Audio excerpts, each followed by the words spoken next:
Hello. Sorry. All right. How late am I? Oh, like 40 seconds. Easy. What's going on, everybody? Hey. Hey. How we doing? How we doing? Welcome in, everybody. Welcome in. All right. Who's ready for some Final Fantasy? I know I am. All right. Okay. Welcome in. Anyway, okay. Where we at? Everybody, give me some g'days. How we doing? Welcome in, everybody. Welcome in. Alright, Final Fantasy III. We're about a quarter of the way through. Which is crazy to say. But yeah. We'll keep chipping away at it. I wasn't late. Matter of fact, I'm a minute early. I actually started the stream early, so yeah. So a fuck to the U. So yeah. Yeah, I should have been starting like right now, just as it crossed over 9 p.m. Anyway, hey everybody on TikTok, hey everybody on YouTube, hey everybody on Twitch. Welcome in. Made it out of Final Fantasy II. I did. I conquered every video gamer's worst fear. Something that every video gamer fears. That the day they have to play Final Fantasy II. But it's all good. We're playing a good RPG right now, so yeah. Anyway, we'll only chat for like 15 minutes, then we'll get into it because I want to like haul ass on this one. Sounds like bullshit to me. Oh, you make donuts for a living. What do you know? Hey Archie, how are you, mate? Good seeing you. Welcome in. All right, yeah. So hey Neon over on YouTube. Good seeing you. Welcome in. A few follows today across the platform, so it's very nice. I nearly finished the PowerPoint presentation to Savo when I was when the kids came home and everyone was chilling down. I was on the laptop just finishing off the PowerPoint presentation. I got up to the Ancient Labyrinth. So if you know what that is literally like probably like I'm 4 slides away from finishing it. So yeah. Pezzer Turn, hello, welcome in. Good seeing you. Hey Brian, good seeing you. How we all doing? Daft Potato, hello. Welcome in.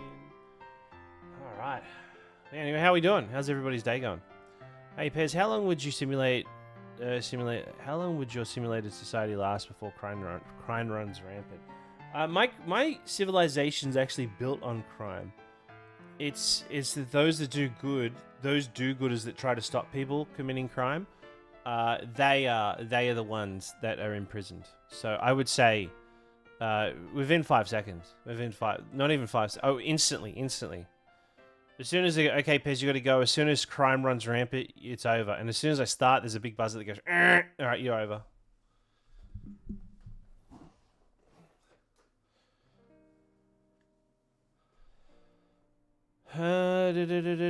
Anyway, Pez, doing well there. Making some cream cheese. Nice. I'm doing well. I'm not making cream cheese. Oh, you're saying you're doing well. You're making some cream cheese. That's good. So Gotham City, if Batman wasn't a thing. Well, look, I just want to say Batman doesn't do a very good job. He puts them in a prison where they constantly escape or get released, and then he has to catch them and put them back in. And he's like, "Oh, I don't kill anybody because I'm a fucking pussy." That's why Peacemaker would have been the better like hero to look over Gotham. I'm sorry, but Peacemaker is probably one of the best meta-humans in all of DC. Because his whole thing is like, I'll just fucking kill them so that way they don't bloody get out and hurt people. Boom. It's great. Peacemaker is the best. By the way, if you haven't seen Peacemaker, go fucking watch Peacemaker. John Cena, honestly, is probably one of the best actors in a... I reckon John Cena is probably one of the best actors in a superhero show. Hands down. Him as Peacemaker is probably the best thing ever. Absolute best thing ever. But yeah. Hey Pez, which Final Fantasy character would live as a citizen, not a story character? Wait, which Final Fantasy game would you live in as a citizen? Oh, that's a really good question.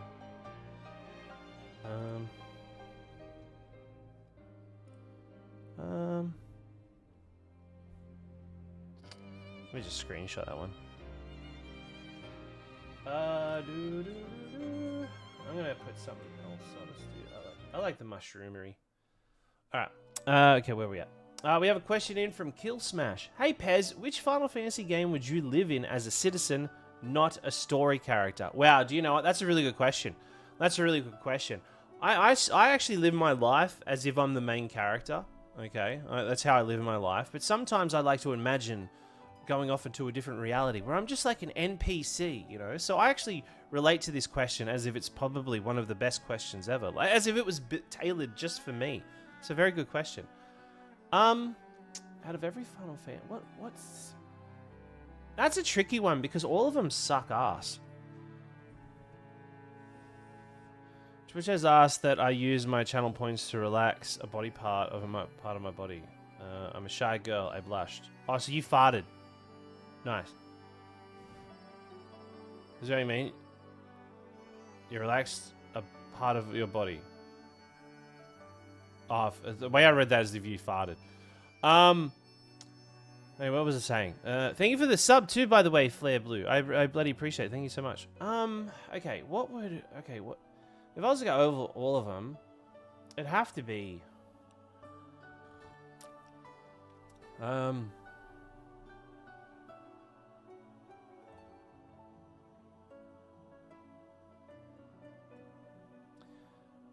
It'd have to be between 7 or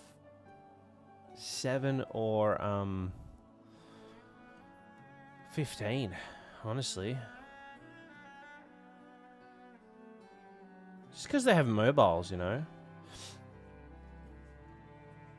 I think it'd have to be between Final Fantasy VII and Final Fantasy 15, alright? And I know what you're thinking. Straight away, you're like, yeah, Final Fantasy VII because of the Honeybee Inn. No, you're wrong, alright? Okay, I can't believe you went right there. I wouldn't even think that. The reason why I picked those games is because one simple thing, alright? With everything going on in the world, there is a lot of solutions. Sorry, with everything going on in those worlds, there's a very easy solution, alright? Okay?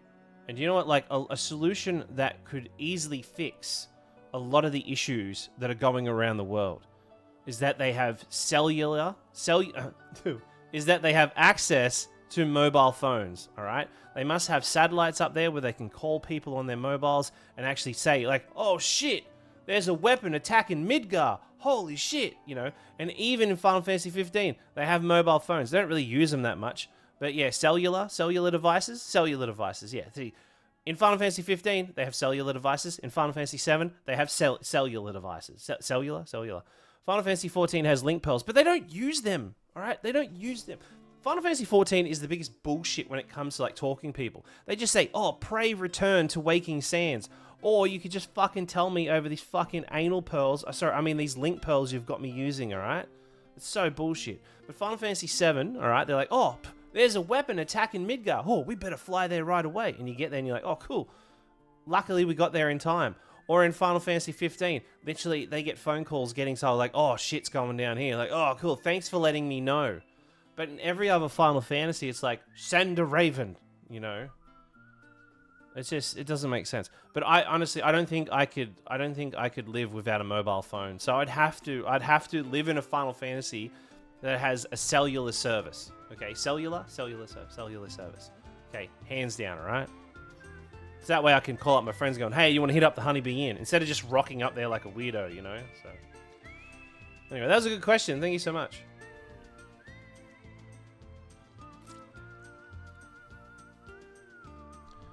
I know logic, but it's like, I don't want... The game is just dragging itself out. Like, oh, come to Waking Sands. Oh, go talk to Alphino over in Uldal. And you go talk to Alphino in Uldal, and you're like, oh, yeah, I'm just here. I was going to catch up with you. I reckon we should return to Waking Sands. Oh, but I was just there. Oh, let's just head there anyway. There is multiple times that happens. Would you ever leave the Honeybee Inn? What, you're allowed to leave the Honeybee Inn? I didn't know. I thought once you're there, you're just there forever. Hey Pez, what's your favorite Easter egg or reference in a game? Wow, do you know, that's a really good question. That's a really good question, Lockdown. I reckon that's probably one of the best ever. I'm gonna try to, let me redo that one. I kind of dragged that out a bit. Lockdown. Hey Pez, what's your favorite Easter egg or reference in a game? Wow, you know, that's a really good question. That's honestly one of the best ever. here's the thing. I gotta try to think. Because there's so many fucking Easter eggs, but I don't think there's ever one that actually stands out. Now, I don't know if this is an Easter egg reference, but I just appreciate this character as a whole.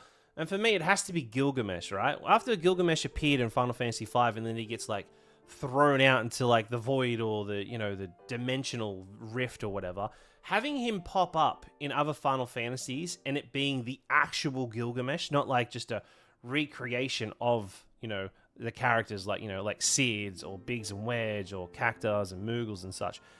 Having Gilgamesh pop up. So when he popped up in Final Fantasy VIII, you're like, whoa, who's this character? And all of a sudden you're like, holy shit, it's Gilgamesh. Like that, honestly, going from an insane moment where Seifer like cuts down,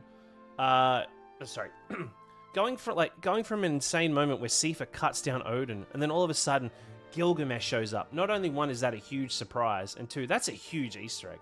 I absolutely love that. Maybe I don't understand what Easter eggs are, but I'm pretty sure that's an Easter egg, okay? But I think another shout out would have to be Final Fantasy IX, because Final Fantasy IX is full of so many Easter eggs. You got like, you can see Cloud's sword, you can see like Gilgamesh is there as well. You see references to like previous Final Fantasies, be it in quotes or like items or like throwbacks. Especially with Final Fantasy, especially at the end of Final Fantasy IX, where they do the "No cloud, no squall shall hinder us."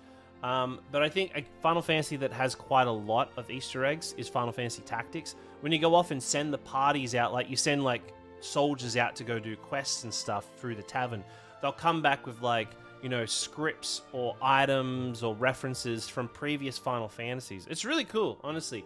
That's another thing that makes like replayability for Final Fantasy Tactics so high, is that those little tiny Easter eggs there. So, but yeah, Final Fantasy is full of so many Easter eggs. It's so hard. It's so hard to like kind of like lock them down. That was a really good question. Give me one sec. All right. No, that's not what I wanted. Where was that question? Okay, there it is. That was a good one, Lockdown. Thank you so much. Okay. What is your favorite Final Fantasy soundtrack? For me, it's Crisis Core or Final Fantasy IX.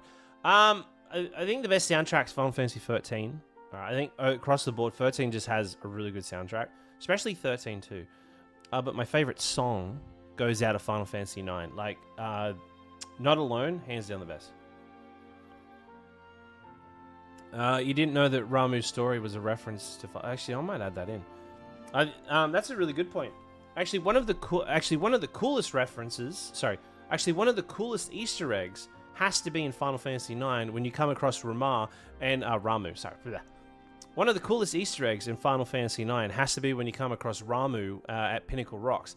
And you have to piece together a story... Wait, what's this? I just want to say real love for the street because Jody crazy potential level to talk to us to the fullest. Actually helps all streamers. Oh wow, chat, look at that. Chat, look at that. We got someone coming in with bullshit. Can we delete that? Can we delete and ban that person? Let's do it. Let's do it. Let's ban that person. Okay, cool. Anyway, what was I saying? So let me just adjust something. Where was that? Well, we're talking Pinnacle Rocks. Oh, yeah. One of the coolest Easter eggs in Final Fantasy IX has to be at Pinnacle Rocks when you come across Ramuh.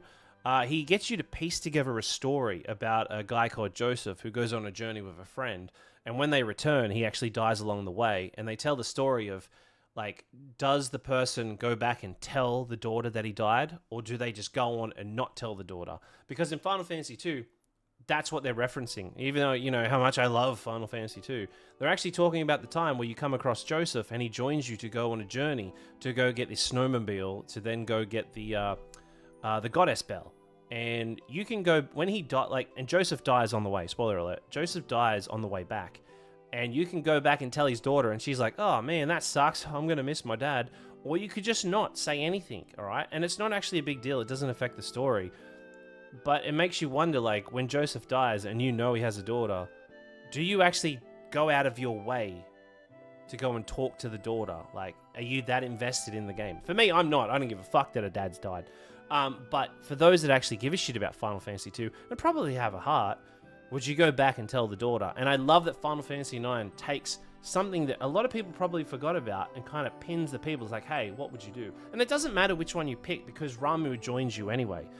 But I feel like it's a really nice like Easter egg. I have to say that is a really nice Easter egg. Anyway, what do you guys? Do y'all have a good Easter egg? Here we go. I thought that thing below was UI for all the Final Fantasy games. Oh no. No, it's all the Final Fantasy games we're doing. We're doing Final Fantasy VIII tonight.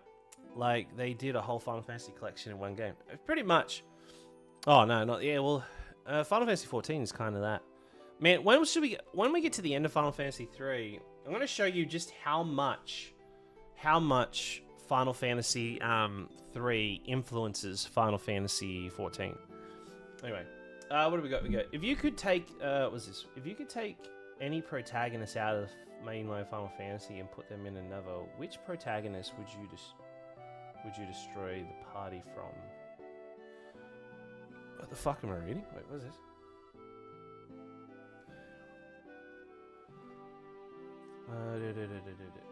Saw you on Facebook. Oh, thank you, Cesar. I appreciate it. Thank you so much. If you could take any protagonist out of the mainline Final Fantasy and put them in another, which protagonist would destroy the party from a different Final Fantasy without difficulty? Oh, okay. So let's just say we take Cloud and put him in Final Fantasy III, and he wipe out the Onion Knights, right? Is that what you're saying? Is that what you're saying? Okay.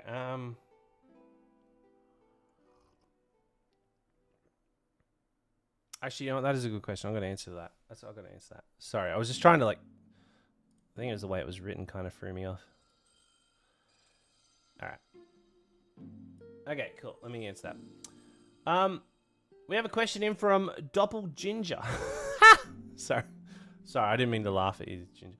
Anyway, if you could take any protagonist out of the mainline Final Fantasy and put them in another, which protagonist would destroy the party from a different Final Fantasy without difficulty? Wow, do you know what? That is a very layered question. Very layered question. I'd have to say that's a good question. Probably, honestly, chat, this is probably one of the best ever. I like this one. Let's keep them coming. Oh, easy. All right, easy. All right, you just take... Actually, is it easy?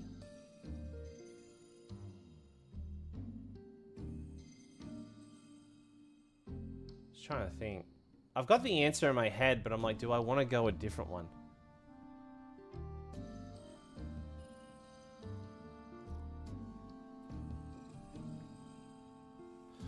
Oh, Kill Smash. That's a good question too.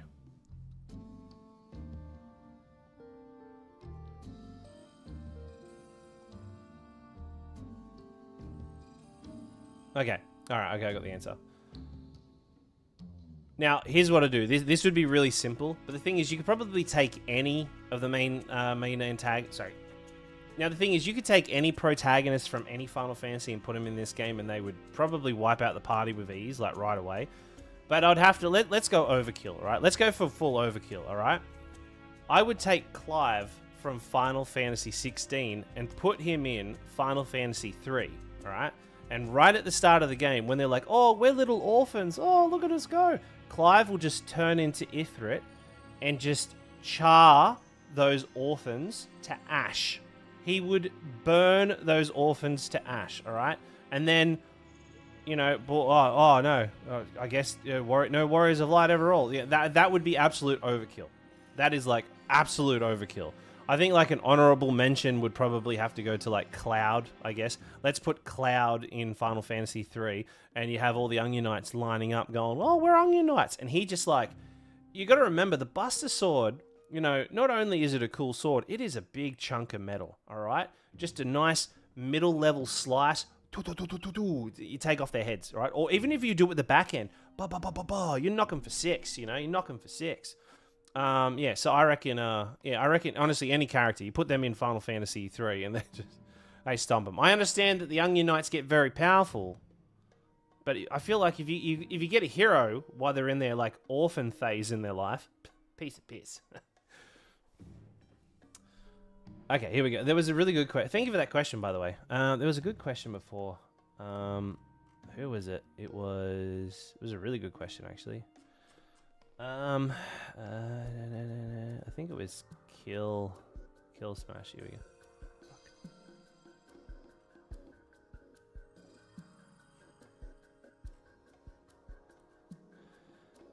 Where's it? Oh, there it is. All right. We have a question in from Kill Smash. Hey Pez, which villain do you think could solo the? Sorry.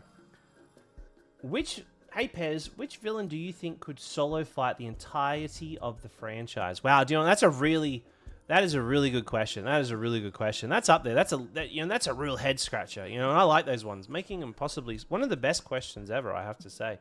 If we're talking about Final Fantasy, easy. It's an easy answer right here.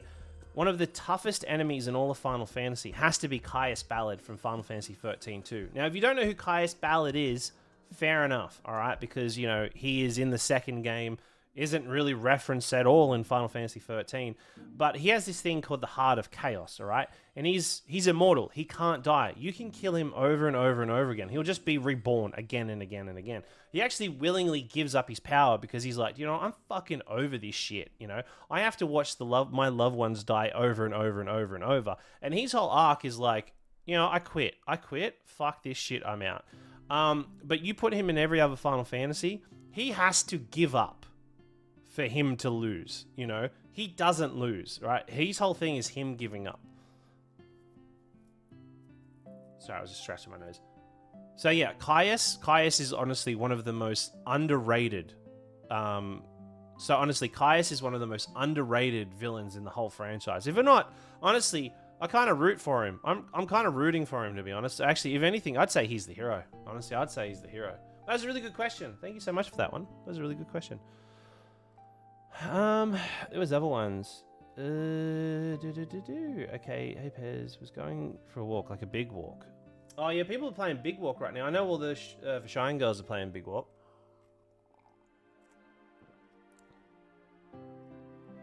But where are we at? Okay, we got a question in. I think Shane had a question. Oh, yeah, there it is. This question is always difficult between the this question is always different between the start of the game and end of the game. End of the game, they are almost killed. Yeah, oh, okay, sorry, that wasn't a question. You kind of. It's always different. Start of the game, end of the game. So. Pez, fuck, marry, kill. Kuja, the guys with abs from Breath of Fire 3, Lulu. The guys with abs from Breath of Fire 3. What guys with abs?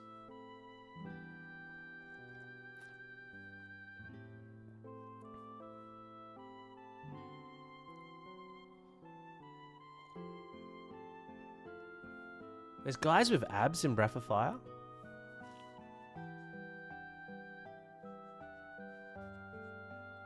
Okay. When you figure out who the person is, I'll come back and answer that question. Alright, but thank you for all the questions so far. They're really cool questions. Thank you. Alright, okay. So like I said, I have a lot of PowerPoint presentations today. The enemies be like, oh, look at these guys showing their abs. I say that with everybody. I'm not into dudes, alright? But, you know, when you see someone who's got a good set of abs, you're like, whoa, that dude's got a set of abs. What do they call him in Rick and Morty? Cum gutters. Yeah.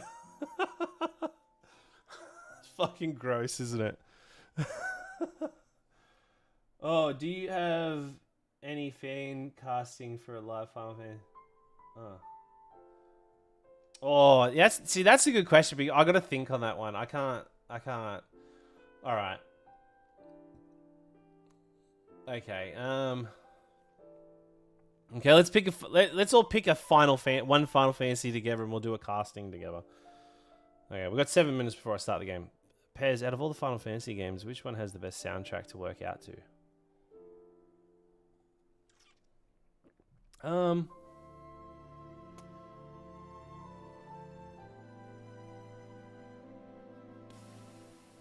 Honestly, none of them.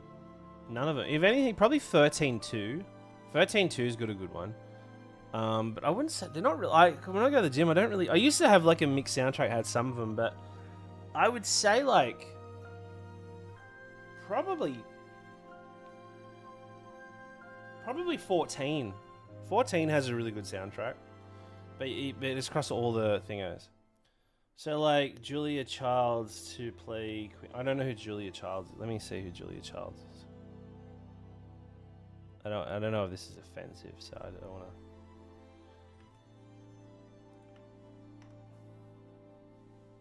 I don't know who Julia Childs is. Is this a person? Julia Childs is an American chef, author, and TV personality. She's recognized broading French... Okay, so she's a French actress, French chef. Okay, I'm from Australia, so I don't know who that is. Yeah, I don't know who the fuck that is. I'm sure they're lovely. But I'm like, okay, am I about to walk into like a weird joke or something like this? How you going today, Pez? And love the Texan greeting. Hello. Oh, welcome in. Yeah, 14 soundtrack guys. Do you know, I don't really know the Type 0 soundtrack. Yeah, so I didn't mean to make you feel old.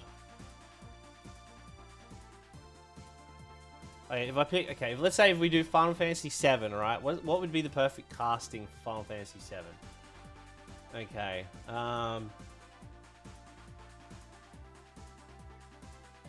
and we can't have, right, we can't have The Rock, Kevin Hart, what's it? Jack Black, Paul Rudd, or Jason Momoa, or that girl that's always, you know, the one that's like her eyes are kind of far apart a little bit. Like she's quite pretty, but her eyes are a little apart a bit. They just look like, everyone says her eyes are kind of like slightly apart a bit. You know what I'm talking about? No, not William Dafoe. Anna Taylor-Joy. See, you knew who that was, not me, alright? See, you're the one that was offensive because you knew who I was talking about. But yeah, Anna, yeah. Anyway, yeah. Oh, I have the perfect guy for fire. Listen, I love her weirdo. I reckon she's beautiful. She's cute as. I think she's an amazing actress. We just finished watching, Zendaya, whatever her name is, or Dave Bautista. Or Chris Pratt. We kind of know Chris Pratt. Yeah, we just watched this, I think it's called The Gorge. I think it's called The Gorge. It's got her, and she's a sniper, and there's another dude who's a sniper, and they do sniping and such. She was really good in that. The Gorge. It was good. It was really good. I really loved it. Okay, so... Okay, who would be Cloud?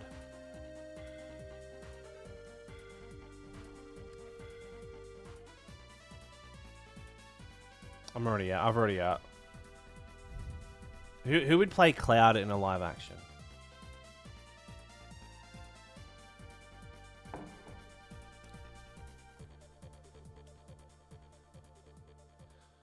What about Jeremy Renner pre-Avengers? Like, you know, when Jeremy Renner when he was like the Hurt Locker Jeremy Renner. No, we're not doing. No, we can't have Timothy Chalamet or whatever his name. We can't have. He's in everything at the moment. We can't have normal actors or anything. Okay, I reckon Ryan got Rob Schneider. Who's Darren Barnett? Perry the Platypus. Who the fuck is Perry the Platypus? Oh, he's in American Pie. Girls Rule. Like, he kind of looks like a Cloud. Okay, Robert Pattinson for Sid. No. I reckon we have any actor, like anyone, like an actor from any era. All right, they don't have to be like as of today. It could be like, let's just say we say, fucking. Let's say we could say The Rock is Barrett. No, we can't have The Rock. We can't. The Rock's banned from this because The Rock's in everything. The Rock's in everything.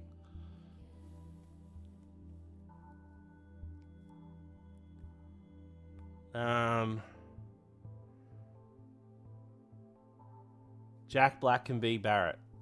Lee Pace as Sephiroth. Okay, River Phoenix. Oh, River Phoenix would be a good one. Oh, River Phoenix is Cloud. Oh yeah, 100%. River Phoenix is Cloud locked in. Yeah, Matt Damon. I'll allow Matt Damon. Allow Matt Damon. All right, so okay, that's a good. Okay, so let's get to. Let me get a text up here. Text. Let's. Wait. Wait. Do I have paint? Let's. Do I get paint out? Paint. Okay, let me. Cloud. River.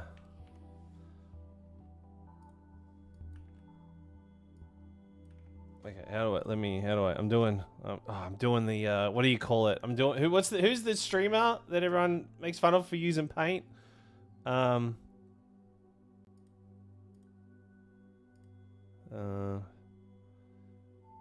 capture. What's his fucking name?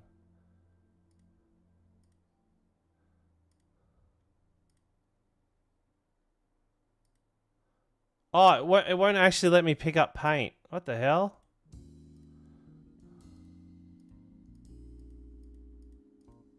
Oh, apparently you can't just pick MS Paint. Okay. Alright, well, I guess that's another thing. Alright, I'll have to do it another way. Okay, so River Phoenix would be Cloud.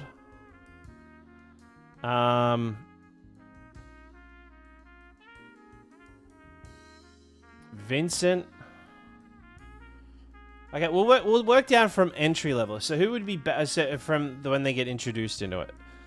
Mr. T would be Barrett. No, see, everyone says Mr. T for Barrett. I feel like that's an easy. I feel like that's an easy one. Who's Lee Pace? I don't know who Lee Pace is. Oh my god.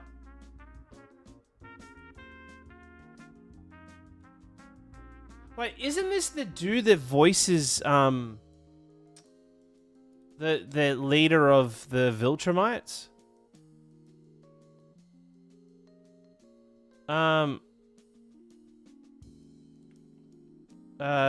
What's his name?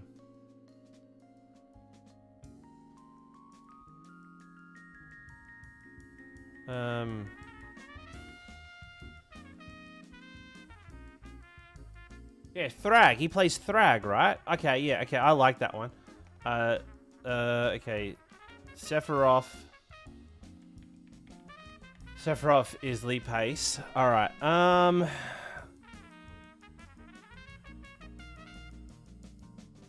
who should play Tifa? Okay. Alright. I feel like if someone's gonna play Tifa, they need a set of skills. You like Wesley Snipes to be Barrett? Okay, we'll put Wesley Snipes as Barrett. Yeah.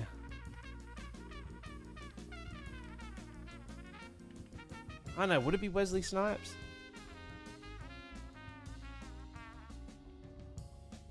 Isn't Ronnie Coleman's like the big bodybuilder, right?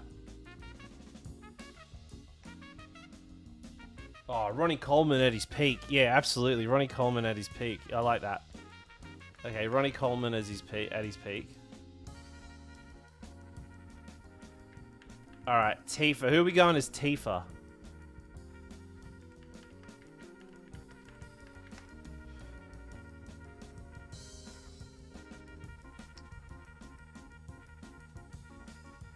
Alexandra Daddario. Who the fuck's that? Wait, is she the one off White Lotus? Oh, 100%. Yeah, okay. Tifa would be Tifa, Alex Daddario. Alright, who would play Aerith? Who would play Aerith? Matt Damon? No, Matt Damon. We could do Matt Damon as Aerith. Which actress dies more than any other actress in a TV, like in a show? Oh, Sean Bean. Sean Bean should play Aerith. Sean Bean. Okay, Sean Bean. Alright, Sean Bean. Alright, I reckon Sean Bean is Aerith, just because he never lives. He always dies. Who's next? Red 13. Who's going to play Red 13? Let's see how creative y'all can get. Airbud.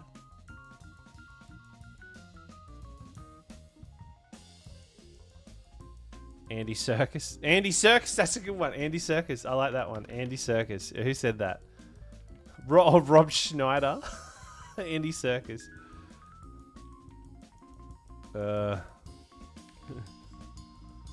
Misha. Wait, I was gonna try to do the Gollum voice. Or Danny DeVito. Oh, I like the idea of Danny DeVito, because just get Danny DeVito and paint him red and put some feathers in his hair. And cover him in fur. There's tattoo 13 on his arm. Okay, But which Danny DeVito? Are we doing Always Sunny Danny DeVito? Or are we doing Taxi Danny DeVito? It has to be Always Sunny, crazy Danny DeVito, right? Danny DeVito from Batman? Oh, that would be good, Danny DeVito.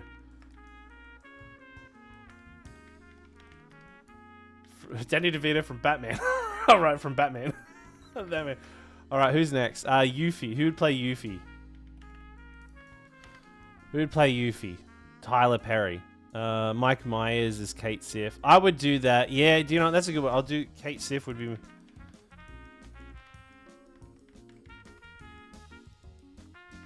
Mike Myers. What you doing in my god saucer? Okay. Okay. Who would be Yuffie?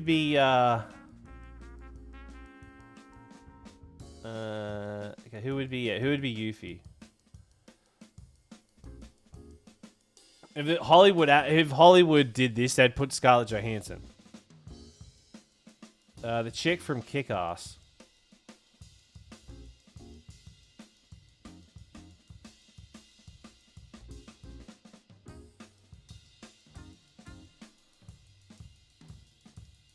Chloe Bennett. Alright, who's Chloe Bennett?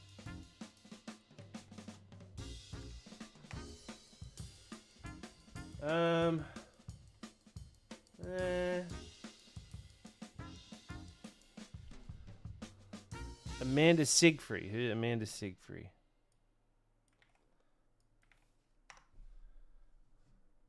No. That wouldn't work.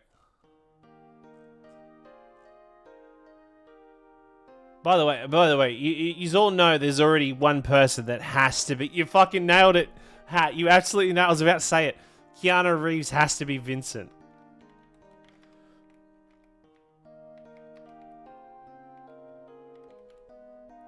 Okay, we're not just going for, by the way, chat, we're not just going for looks, we're going for personality, alright? Okay, what's she known for? She's in Deadpool. Oh yeah, she's in Deadpool. Yeah, she's actually awesome. Okay, well, how do I pronounce her name? It's Shioli Kutsana. Okay, who are we missing? Oh, Sid. Alright, the most important one, Sid. Who's Sid playing in Final Fantasy VII? Sid Highwind. John Wayne. Gilbert Godfrey.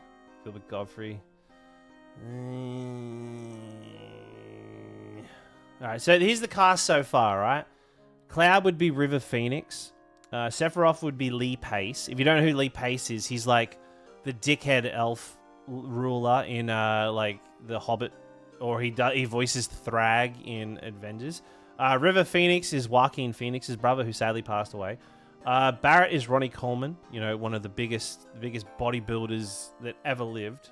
Is still alive, I believe, but sadly, I believe his health his incredible body has taken its toll. Tifa is going to be Alexandra Daddario. I don't know who she is. Aerith is going to be the most beautiful and stunning Sean Bean, because Sean Bean dies in everything. Red 13 is going to be Danny DeVito from Batman. Like the Batman, the Penguin. Yuffie is going to be Shioli Kusana. Kate Sif is going to be Mike Myers, because he's going, what you doing in my gold saucer? Vincent's going to be Keanu Reeves. And for Sid, Jeffrey Dean Morgan. Jeffrey Dean Morgan. Is he the dude from The Walking Dead who played Negan? That's a good one. I'm gonna hold off. But I think we need. Who's the dude? Who's the dude that played? Do you know who I reckon? Who's the old guy? That's like the old commander dude in Avatar. You know the guy who like ends up fighting Jake Sully. You know the guy like the commander dude. And he's also in that movie like Don't Speak or whatever.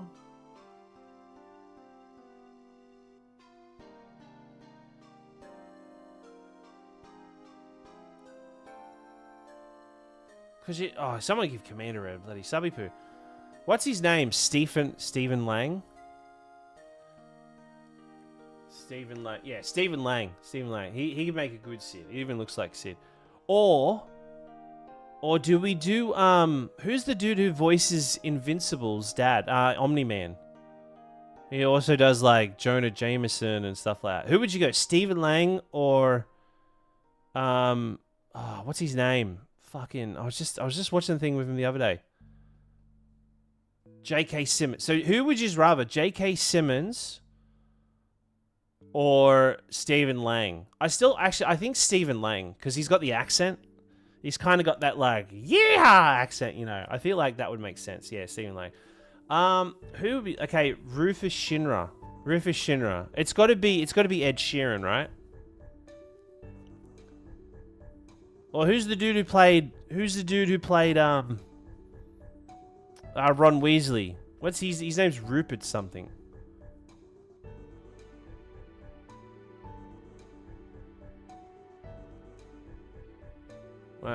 Is there like who's a good evil redhead? Oh wait, who's that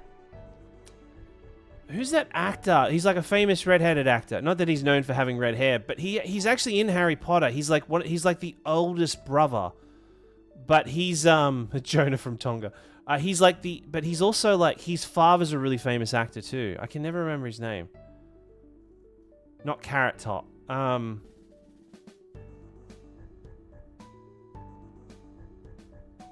Evil Ed Sheeran.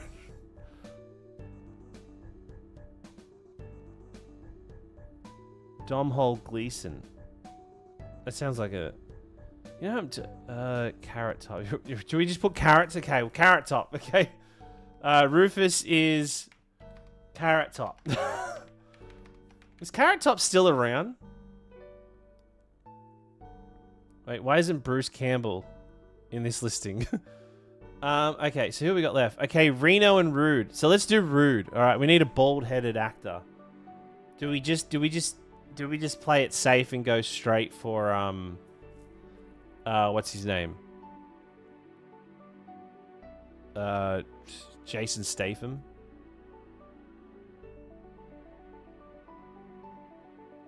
Oh, Vin Diesel would be a great one. Okay, Rude's Vin Diesel because he can do it like Patrick Stewart. Or Rude is Vin Diesel. Nah, because he could do the like. Instead of going, we're family, and go, we're Turks, you know.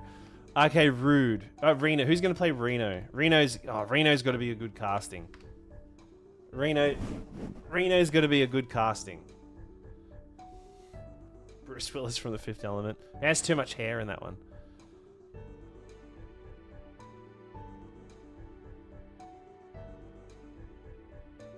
Who is a good counterpart to Vin Diesel? Like who could you see working side by side? Michael Cera. Like the idea of Vin Diesel and Michael Cera. I'm gonna do that one. Reno's gonna be Michael Cera. All right, Michael Cera. Paul. Okay, well, too soon.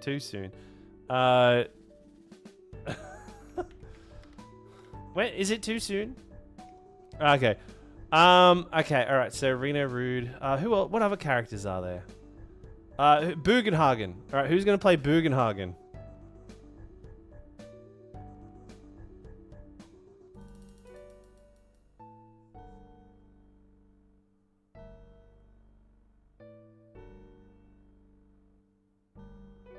Patrick Stewart. Don Canea. Oh, we'll get that one. Gary Oldman. Alec Guinness. Alec Guinness. Sorry, who's Alec Guinness? Okay, let's get Alec Guinness in there. Alec Guinness. I have no idea who the. Oh wait, I know him. Oh, he plays Obi-Wan, right? Actually, let me get text on the screen. Text. Why is there not? I swear I had. Oh, there it is. Text. Okay. Oh, that's not it. Let me get all these names in there. Okay. All right. I know there's a lot going on there, but let me just condense them a bit.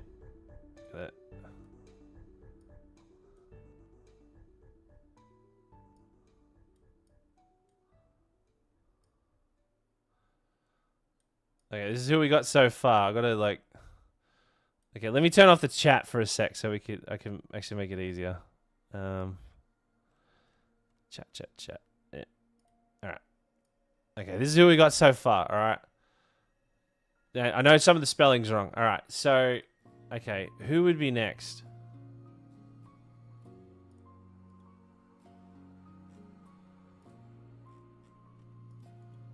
Honestly, chat, solid list too, by the way. I got to say, solid list, by the way.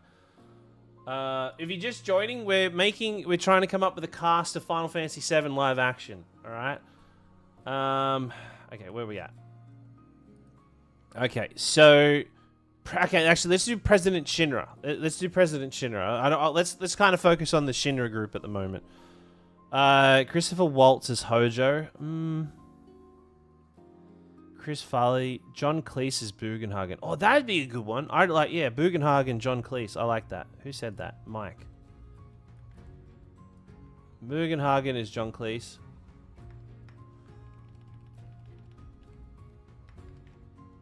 All right, Bugenhagen. William Dafoe as Hojo has to be a move.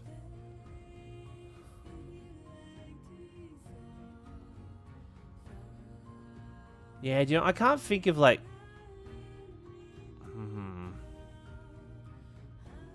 Yeah, do you know, that's a good one. I reckon that's a good one. But who I just said it was a good one. I can't remember. Hojo, William Defoe. Is that how I spell it? Defoe? Oh, it's Darfo. Darfo. Okay. Okay, who else we got? And then, okay. Daniel Day-Lewis is Shinra. Why do I know that name? Why can't I put a face to it?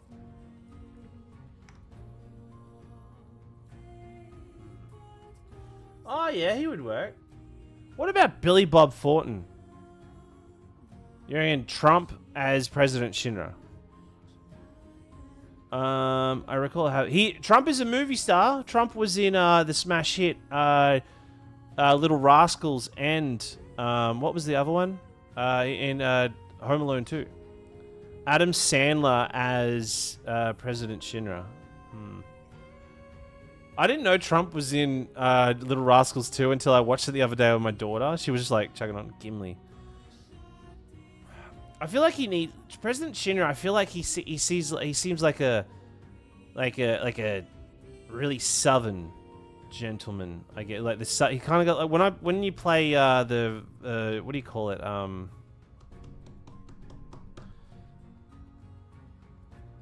what's it called Echo S. I really think the voice actor they use for that, my head sticks on that.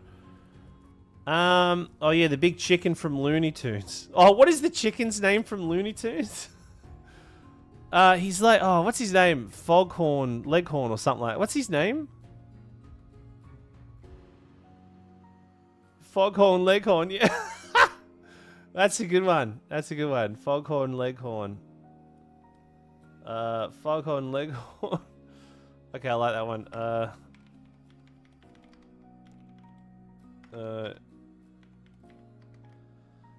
All right. Okay. What else have we got? We're kind of roping in. Okay, we got Bugenhagen, Resident Shinra. Aren't you the Final Fantasy? Shut up, Banana Man. Sydney Sweeney has to go to Scarlet. Oh, No, do you know who has to be Scarlet? What's the actress's name in Ted Lasso? Do you know, like, she plays like the team owner? Amazing actress.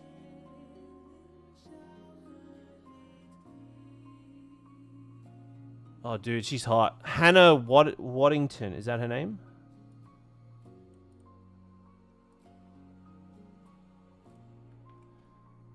Hannah Waddington. Yeah, that's it. Yeah, Scarlet. Okay, then now we gotta do. Jay and Silent Bob. Oh, we gotta do Biggs, Wags, and Jesse. What's his name?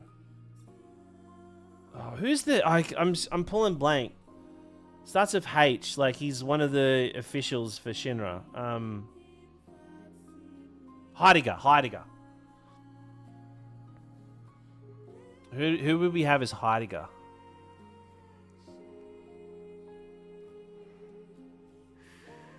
Jack Black's banned. He's on our ban list.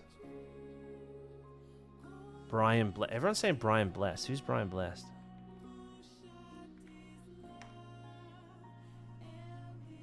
Who the fuck is this dude?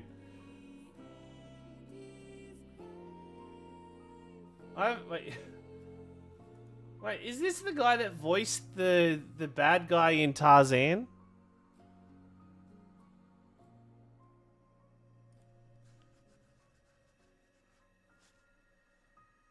Yeah, he's the dude that voiced Clayton. Oh, what about... Oh, this is going to really age me, but does anybody know Orson Welles? It's got to be Orson Welles. Oh, Matt Berry. Fuck. No, you're right, Mike. Matt Berry. That's a good one. So yeah. Wait, how do I pronounce Heidegger? How do I spell Heidegger? Can someone like FF7 Heidegger? There we go. Yeah. Heidegger. Matt Berry. That's a good one. Okay, that's a good one. Who said that? Matt. That's a good one. All right. Okay. Oh, the succulent Chinese meal. No, we'll save him. We'll save him. Orson Welles would have been good. There's a weapon on the front lawn. You fuck. Okay. So I saw someone say a bit earlier that this Hojo should be the dude from IT Crowd. What's his name that plays Moss in IT Crowd? That would be pretty funny. Okay, who's gonna play Zach? Richard, yeah. Who's gonna play Zach? We need some. Okay, Zach's gonna be a tricky one. Mark Wahlberg for Chocobilly Bill. Tom Holland. I don't know about Tom Holland. A lot of people say Tom Holland.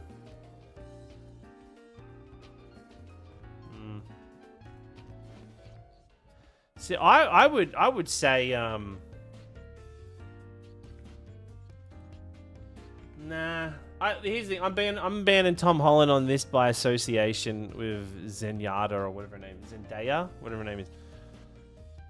River Phoenix with a black wig. No, that's a good one. That's what I reckon. It has to be River Phoenix with a black wig. River Phoenix. Zach.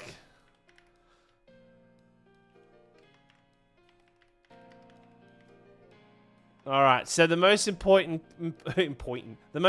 character now. The most important character. I was gonna say Henry Cavill would have been a good one until someone said River Phoenix with a black wig. All right. Okay. The most important one is Rocket Town Toilet Guy. All right. And okay. Oh, jeez. Who's gonna voice that guy? Or who's gonna play that guy? Who's really good at taking a shit? Huh? John Stamps. Now, who the fuck is John Stamps? No, it's Pez. Pez is the answer for that one. Pez is the answer, okay? Pez is the answer. Oh, wait, where's the list not going down?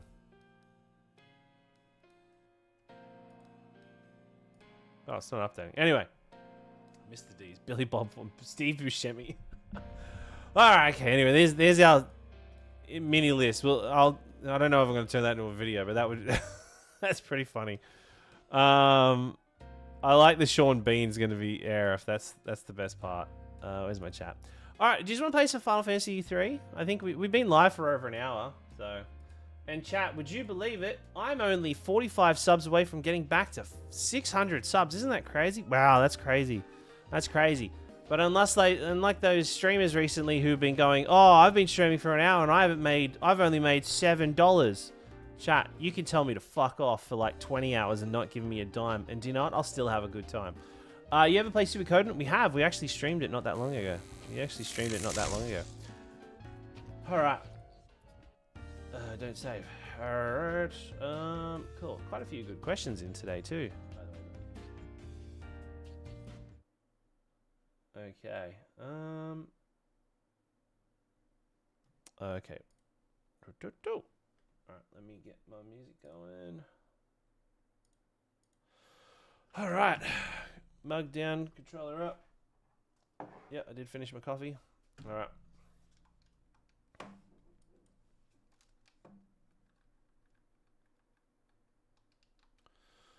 Alright. Let me turn. Sorry, Brian. Let me turn Tickfinity on. Tickfinity's on. All right. There we go. All right. Welcome in, everybody. By the way, on TikTok, thank you, Jay for the GG heart, Rose, Brian for the heart, confetti, Loki for the rose and rose, the 6 roses. Thank you so much. And a bit earlier, Fair Blue. Thank you for the subby poo too. I really appreciate it. Thank you so much. All right, let's kick this timer off. All right. Start. All right. Cool. Okay. We now need to head to... I actually can't remember where we're going. Oh, sorry, volume. Sorry, let me fix that up for you. Alright, you should be able to hear the volume there.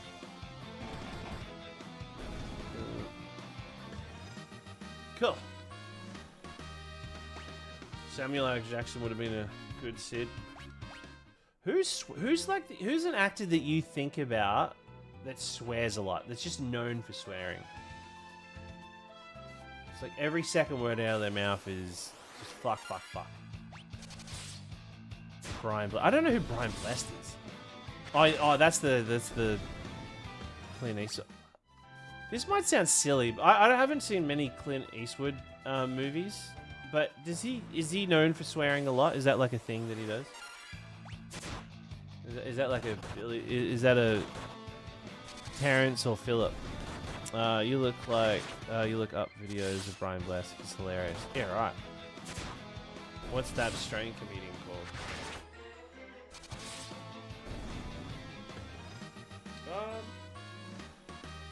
As you swear, I don't fuck off. I actually try not to swear a lot around my kids.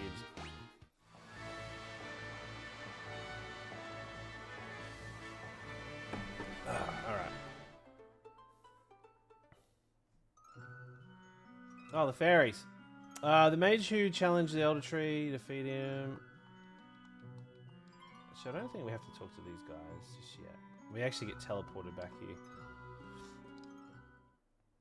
Kevin Bloody Wilson. Oh, that's right. We have a canoe. Oh, we had a canoe.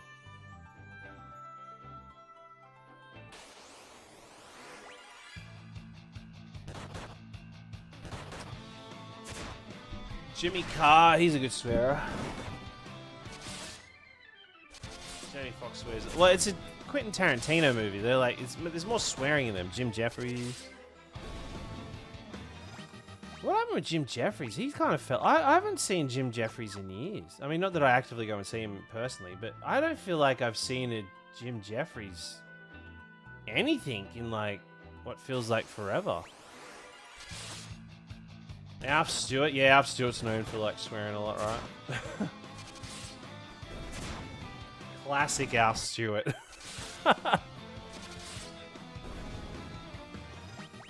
Our Black Mage is dead, I feel like. Jonah Hill.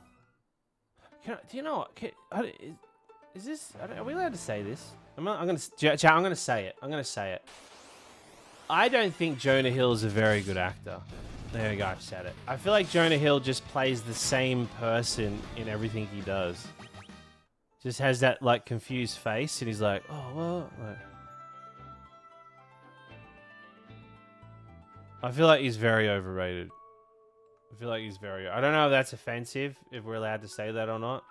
I don't know if Jonah Hill watches streams and he's like, "What the fuck did you say about me?" Yeah, do you know? I actually like. I don't mind Zach Galifianakis. Like when he's in stuff, it's like he's okay. But when he's like the focal point, I don't feel like Zach Galifianakis can hold a film just on his shoulders. Like he has to have someone who's equally as just. I mean, anybody that's skilled, honestly, to help carry him.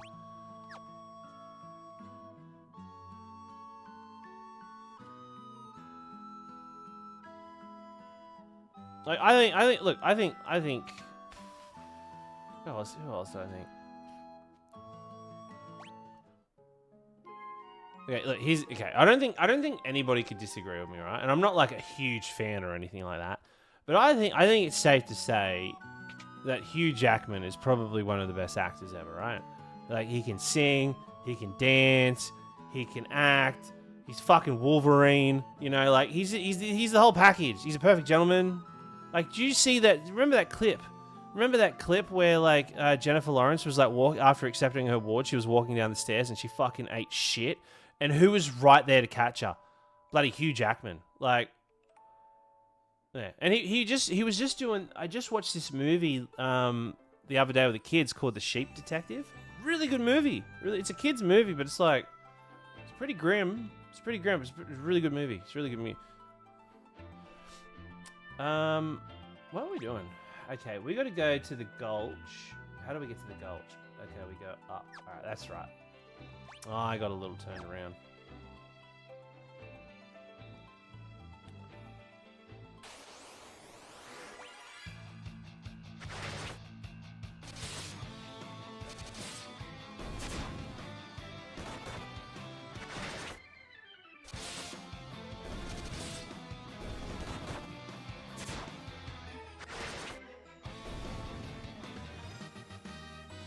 He was the Joel we wanted for The Last of Us. Oh, could you imagine, like, old Logan? Hugh Jackman? As bloody Wolverine? I mean, as Wolverine. I mean, old Logan. What's his fucking name? Old Logan Hugh Jackman for Joel in The Last of Us. That, you're right, that would have been perfect. Who said that? Who said that? That was like, that's the best. You win Twitch chat today. That's the best comment ever. Archie, that was a good one. That was a good one. I never really thought about that. Hey, Leanne, how are you? Good seeing you. Shall I just get high for Leanne?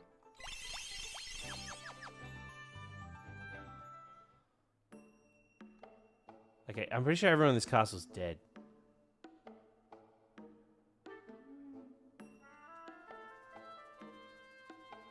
The real Jonah Hill. Really, bro? Someone on YouTube got the real Jonah Hill. Please tell me you made that name. How old is this channel? I'm gonna look at it. I think channel was made today. That's awesome. I'd love it if Jonah Hill, like, if that was actually Jonah Hill, that'd be hilarious. Oh, you made my day, thank you. That was awesome.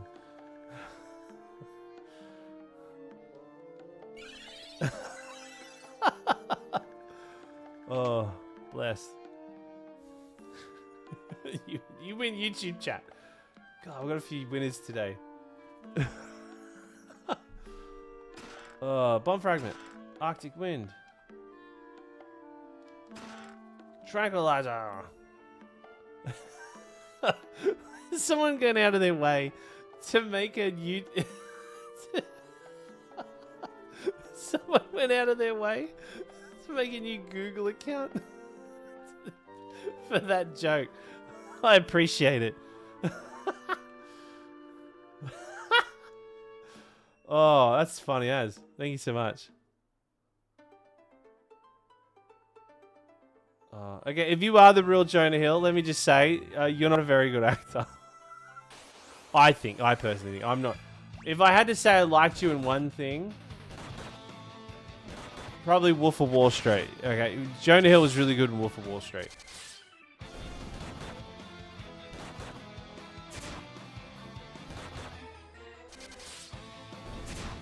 Yeah, he's like, I didn't actually like... Did anybody actually like Superbad? Superbad just felt like it wanted to be funny.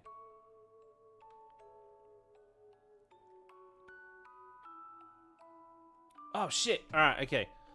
Now, I'm going to show Jonah Hill that I'm way cooler than him by showing you all the PowerPoint presentation. Alright, actually, I don't think I really put that up, did I? Oh, no, I did. Okay, cool. Alright. Okay, Jonah Hill, get ready for PowerPoint time. Alright, everybody. We've just come to the Golden Gulch. Alright, this is a very important part of the game. Alright. Golden Gulch, actually, I will say 21 Jump Street with him and Channing Tatum is really good. Golden Gulch is a secluded home of the Golgans, a race of blind seers gifted with prophetic vision. It is here that the Warriors of Light learned that the ancient prophecy foretelling their arrival and received guidance on how to restore balance to the world. Golden Gulch reveals that the world's deeper history and confirms that the Warriors of Light are part of an ancient cycle destined to preserve the balance between light and darkness. The name Gulch is an English word meaning deep, narrow, valley, or ravine. Alright, it's a very common word. Fitting the Golgans' isolated home. So they're kind of like, you know, you could say they're like earth nomads that kind of go off and just, eat. Probably, they all smell like shit. I'm assuming they all smell like shit. While Golgan has no confirmed origin, it may be inspired by the word Gol, meaning flower, in Persian or Turkish, an interesting contrast symbolizing the wisdom and hope with a harsh landscape. Despite being blind, the Golgans possess the ability to see the future. They are responsible for the famous prophecy that begins Final Fantasy III. So the prophecy that we see at the start of the game, talking about like the Warriors of Light and blah blah blah. The Golgans are unique to Final Fantasy III and have not appeared as a major race anywhere else in the series. So these guys made very little impact and stayed here. So, okay, whoa, that was careful. I jumped ahead there. But yeah. Anyway, let's learn a little bit more about the Golgans, huh? Wow, round of applause for the PowerPoint presentation, chat. Let's hear it for Pez. Wow, isn't that crazy? Isn't that easily worth 45 subs? Alright. Okay, let's talk to him more. We serve the Wind Crystal, a source of light, and those whose power bestows upon it. Henceforth, you may go to the crystal of fire, water, and earth. They will grant you powers, greater powers than you already possess. The great earthquake was only the beginning. The tremors tore the land asunder. The crystal source of the world's light was swallowed into the depths as monsters emerged from the chasms now scarring the earth. Yet that was nothing compared to the catastrophe to come. I see a future of both light and darkness, but this is by no means set in stone. So just theorizing. And you'll notice that they've all got like... I never really noticed this when I come here, but you notice that they all have like their own little crystal balls sort of thing. So, the living woods, the sentinel forest, calls to you. Okay. I see the light, Bavutra of both light and dark. Okay, you already said that one. We stay sequestered away from this in this gulch. For those who know the future, should not dare influence the fate. That's really the thing. These guys could have, like, these guys just know. I think this is the thing. They can see everything happening, but they can't tell us what's going to happen. Because I guess it comes down to time travel thing, alright? Like, influencing the future. If you tell them what's going to happen, it's not going to happen. When crimson flames threaten the tower's destruction, he who alters fate's course will awaken his destiny. I wonder who they're talking about. The Golgans are a sightless race. I hear they never leave their gulch. I wonder what they can really tell us. I sense the fire crystal's power is centered on the island of the dwarves. The Earth's power sealed away the other three sources of light. The Earth crystal may have been sealed in a similar fashion. Oh, yeah? Alright, this dude just masturbates in this cave the whole time. I have been expecting you. Take this spell and use it to enter the Tower of Owen to the north. Your destiny awaits you, Desh. Oh, you know, we can turn into a toad. Okay, then we give Toad to you. Now, the annoying thing is... oh no, 2 people can turn into Toad. No, I don't. Alright. That's all we really got to say about that.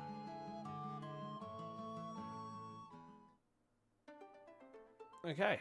Now we can... now we're going to go to the Tower of Owen.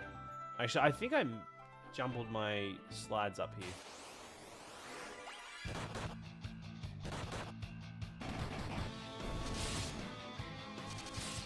Da, da, da, da, da.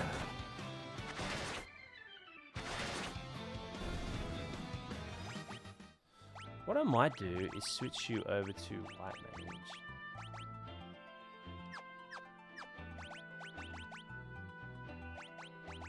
Oh, she can only use it 3 times.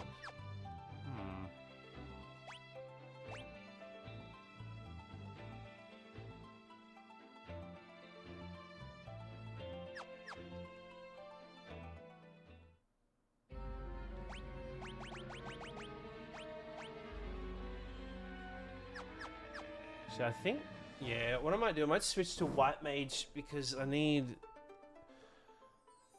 to be able to switch them in and out. I just realized this is my first Final Fantasy VIII stream. I hadn't seen the new... Oh, yeah, there you go. Welcome in.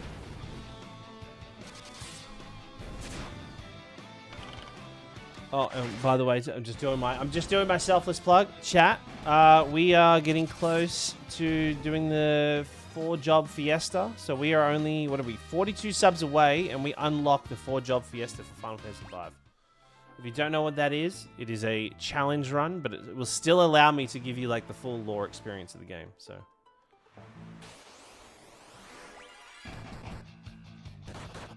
oh my god.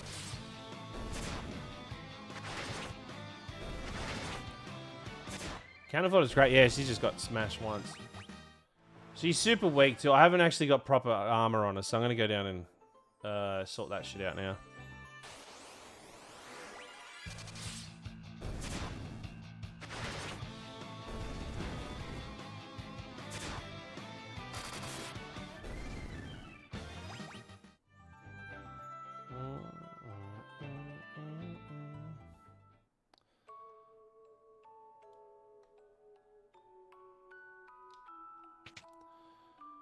Do you use boost to confront the menu? Nah. Nah, I don't like doing boosts or anything. It kind of just ruins the point. It just defeats the point of actually playing the game.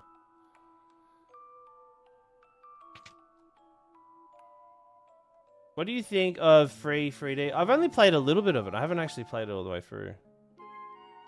I'll play legit. Also, Silk Moves. Thank you for the follow on Twitch. Bloody appreciate it. Thank you so much. Actually, have we checked? Nope.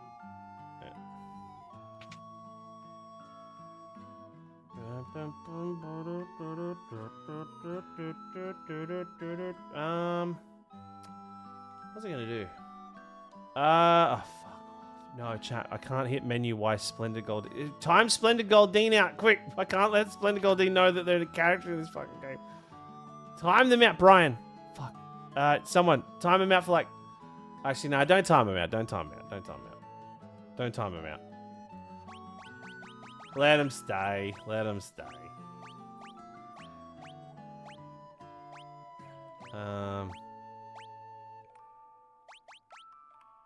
Killer bow. Ooh.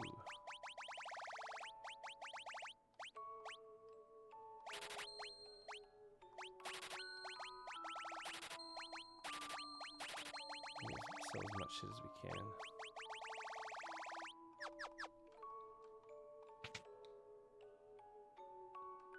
Nah, I reckon we gotta leave him in. We gotta leave him in.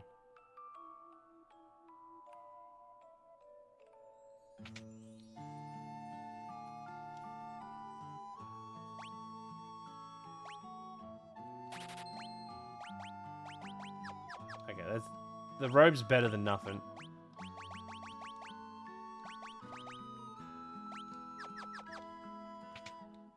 So what we're trying to do here is that we have a bit of an issue, right? Where we got to turn everyone as a frog. But we can only do it 3 times. But we don't have like an ether or anything like to heal heal items and shit. Actually, maybe they're accessible right now. Let me check. Maybe I can buy some ether. I can't remember if you can buy ether in this game. You cannot. Oh, you can actually buy the thingo. Oh, but we do need 4 of them. Okay, cool. All right, we need to get our white mage up a little bit, and then we're good.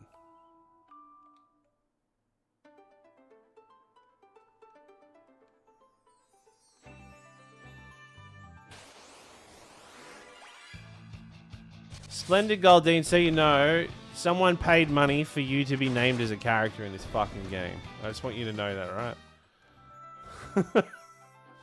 Because you stupid garlic bread facts. Splendid Goldine's like, they're not stupid. They're actually really good facts.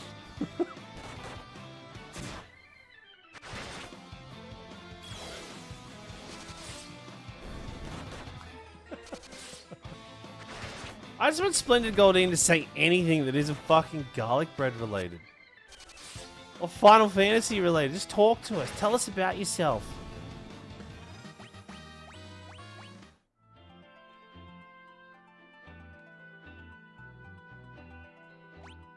I need to know about the person behind the garlic bread.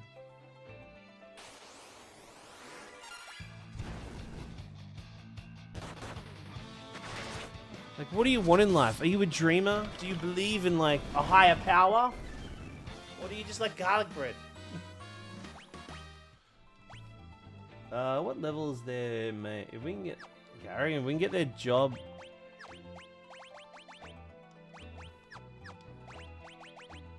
Oh, there we go, level 4. Shit, okay, that was easy. How much money we got? Actually, we'll get the robe for the black mage as well. So we just need... And we can get around... Well, get us around, like, 3,000 gil. Garlic bread makes you fat. Do you stand the onion knight? Do you stand the onion knight? I feel like that's a layered question. I usually have to have cheese on my garlic. Cheesy garlic bread's nice. Cheesy garlic bread's nice. My wife started making Turkish garlic, using Turkish bread for and making cheesy garlic bread. Oh my god! Oh my god! It's better than sex.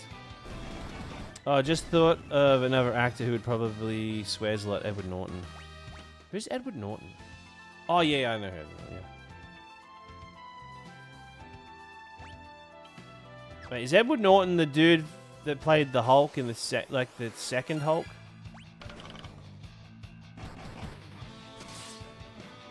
Or like Fight Club? That's right, yeah.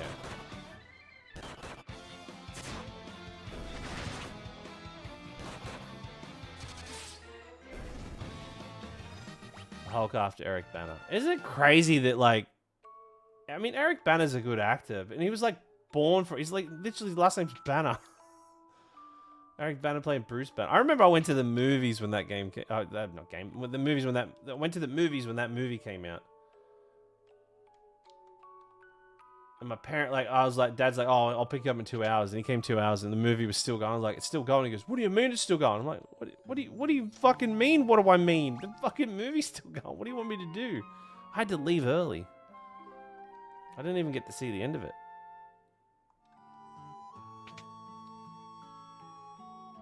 He got 5 for being a prima donna. Really? Do you guys like Mark Ruffalo as the Hulk?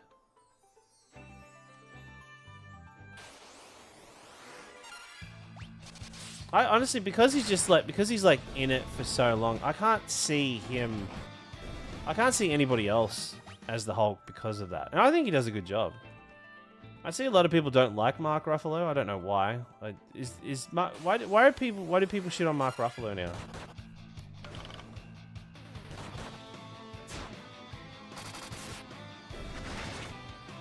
If you could recast just one of the Avengers, who would you recast?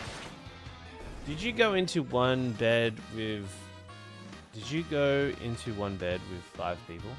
Did I go into one bed with 5 people? Oh, I did, yeah, in this game. I was like, what the fuck are you asking me? How did you know that? I went and saw He-Man and he had to leave early, but he recently saw the ending finally. Oh, actually, I didn't mind. I watched He-Man on streaming. I didn't actually mind it. Good morning from the East Coast. Hey, how you going, Brody? What's going on? Welcome in. I'd recast Thor with Splendid. Shut up.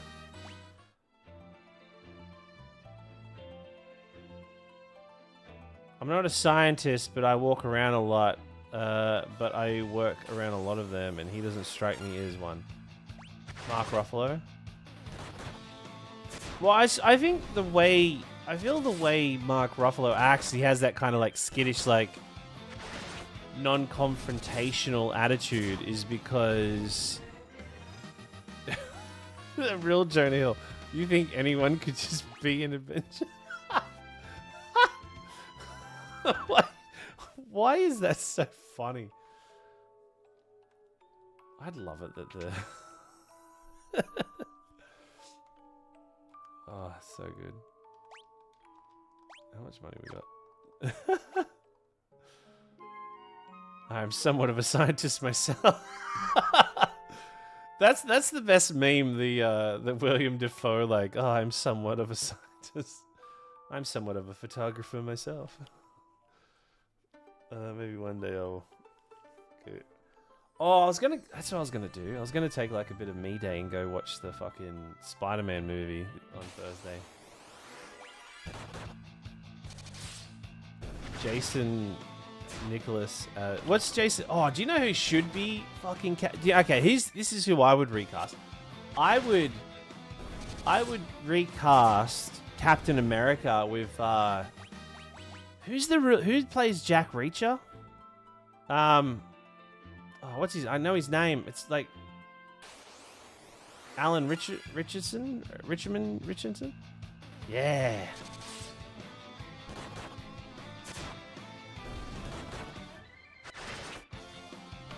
I'm something of an actor myself. Thanks, Jonah. Chat, if you could put Jonah Hill in the Avengers, or if you could put Jonah Hill in an upcoming role for the Avengers, who would you have him as? I would have him as like stagehand. Jonah Hill is Black Widow. Wig on.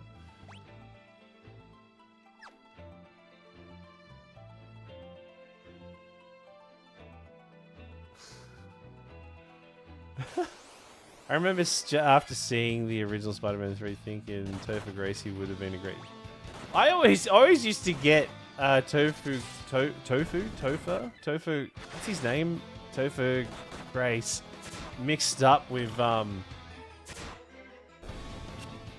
God, who played the original Spider-Man? Tobey Maguire? Topher Grace just feels like who do you call when you can't get bloody Tobey Maguire? It's just like, it felt like there were a while there, like, who do you call when you couldn't get Michael Cera? You'd call that, like, what's his, Jesse? Who's the dude who played Mark Zuckerberg? Jesse Heisenberg? Is that his name? Oh, Jack Zuck. Wait, what was his name? Jesse... Oh, Heisenberg. Eisenberg? Doesn't he just feel like a budget version of Michael Cera? That's Eric Foreman you're talking about. Justin Timberlake? Okay, chat. If there was a Justin Timberlake movie, who would you get to play Justin Timberlake? Who wasn't Justin Timberlake, but isn't Justin Timberlake? Who'd make a better Justin Timberlake than Justin Timberlake?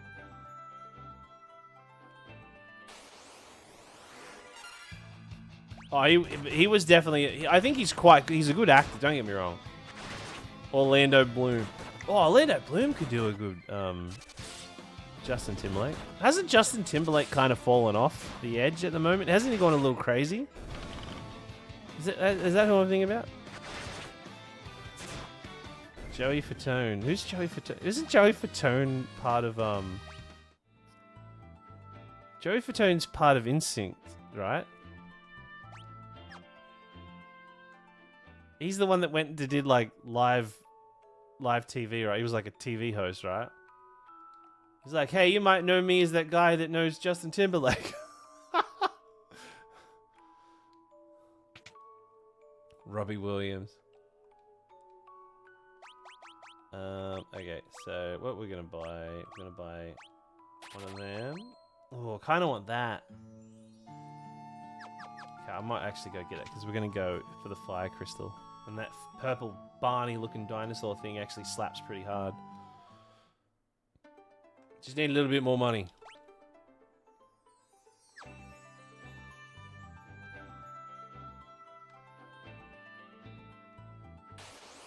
Yeah, no, but what character would you... Oh, that's right, we said Black Widow. Black Widow for Jafina Hill. Zelda Williams, daughter of the late, great Robin Williams. Is she going to play Justin Timberlake? Justin Timberlake was arrested for drunk driving despite being insanely wealthy and having so many other options to get home. Okay. I love it they said that in the court case. We find you guilty for being insanely wealthy and you had other options to get home. I mean, you shouldn't laugh. Drink driving's not something anybody should laugh at. I think it's very dangerous. Man, isn't Ozark crazy? Like how he catches his wife like cheating on him at the start.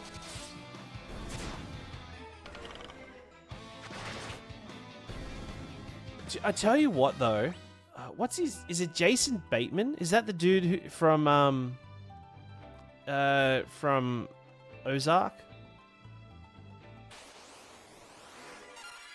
He has a special skill, right? He has a skill that no other actor can pull off. He is the perfect actor if you need somebody to walk in on their wife cheating on them. Like, he's been in, like, so many movies where he's had to walk in and his wife's cheating on him. And he's just got, like, the perfect reaction to it. Honestly, tell me I'm wrong. Tell me I'm wrong. There's this one movie, I see it on TikTok all the time, where he walks in and his wife's, like, sleeping with this dude, like, his best friend. And he's got, like, a birthday cake. He's like, how long?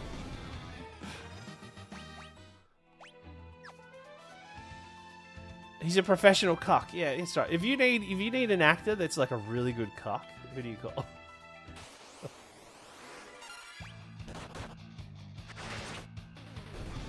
Stephen Ball was a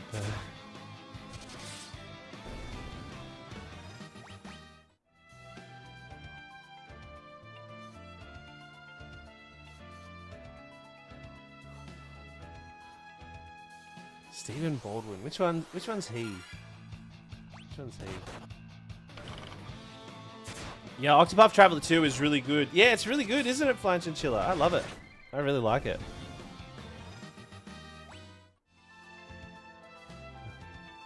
Closeted Rage. The blonde one. Oh, I got to see it. Is he the one that played in that hockey movie? The one that just looks like he's like, yeah, he looks like he's confused all the time.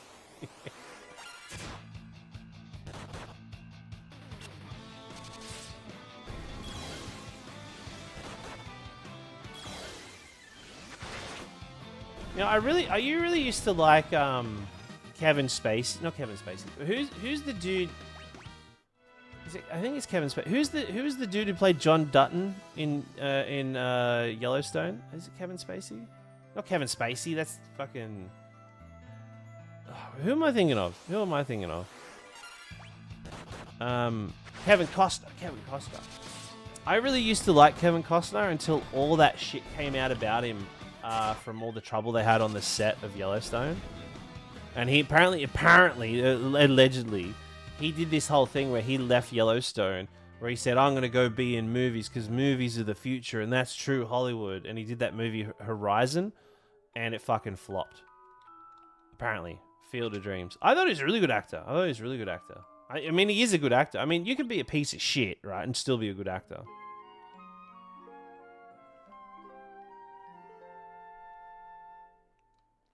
How much money we got? All right. We do need more potions. How's everybody looking magic-wise? Oh, she's got heaps now. She's swimming in magic.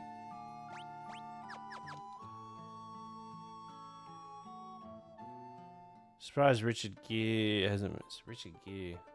Is he the one that had that got caught putting a mouse in his asshole?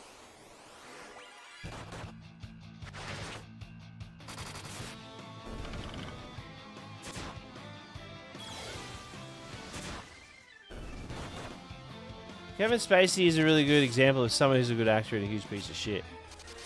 Yeah, I haven't. Do you know? I only found out like maybe 6 or 7 months ago that what's his name? Oh fuck! What the dude that was always with it's fucking. Oh god, I'm struggling. Seth. Oh my god, what is wrong with me? Seth Rogen. Seth Rogen's friend. What's his name? Played Green Goblin son. Oh god, why his face is right there? James Franco. Yeah, James Franco got cancelled. Didn't he got? How long ago did he get cancelled? Didn't he like harass people or something like that? What's the story around that? I don't see anything. I don't follow like, I don't watch the news. I don't follow like media or celebrities or anything like that. He was hitting on uni peeps when he was a professor, I think, because I knew that he was a professor. Like I thought that I actually admired him quite a lot as someone like as a hard worker. That while being an actor, he was also like a professor at a university. Like I actually admired that, but then I found then I hear that he's doing like shit like that. And then the whole Kevin Spacey thing, I didn't know maybe until like a year later about that whole Kevin Spacey thing, because Kevin Spacey is a really good actor. You can't deny he's a really good actor, but yeah, apparently he did all that shit. People came out and said some stuff about him, so I don't know enough to really comment on it.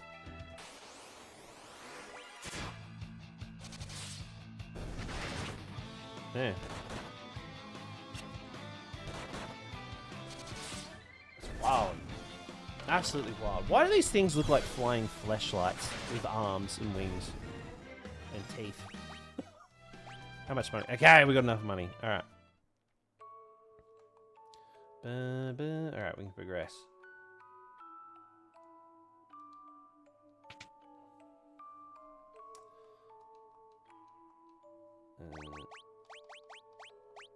Oh, I didn't even equip it. I am a giddy goat.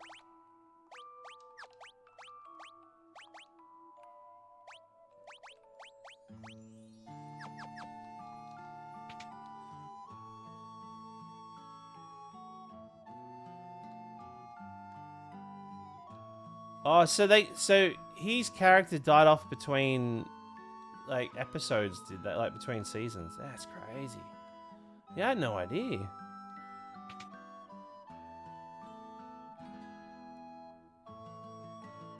James Franco taught at a place. Oh, really? Oh, there you go. There you go.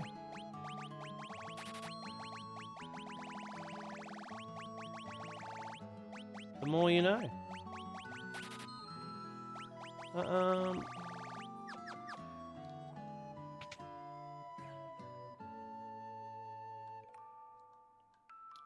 He literally wasn't ever back on set. That's crazy. Was he? I've never seen an episode of House of Cards. I probably never will, to be honest.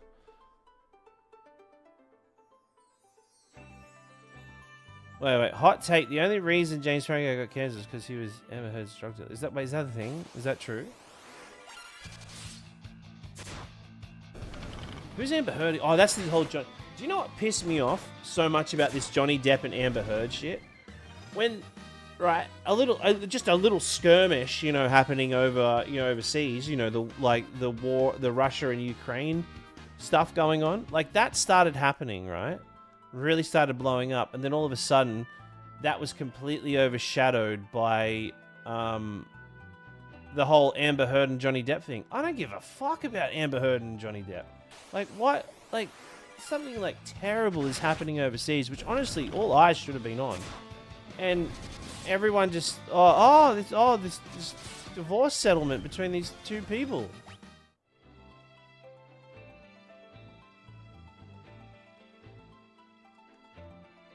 I don't know, just really fucking, that really bothered me. That really bothered me. It was fascinating. people say, I didn't get it. I was like, oh, just two people that seem like fucking act like pieces of shit.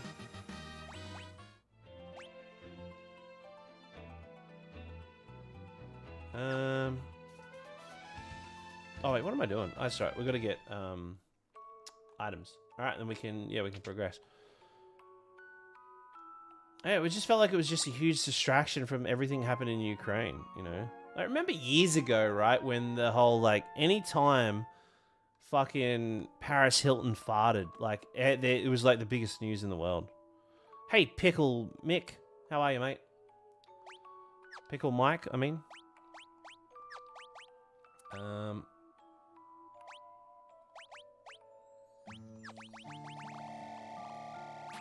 60 will be enough.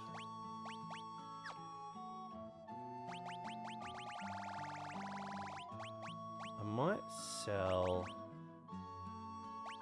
that and buy 4 of them, 2 of them.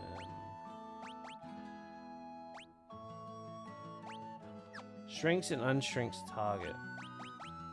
Dang it.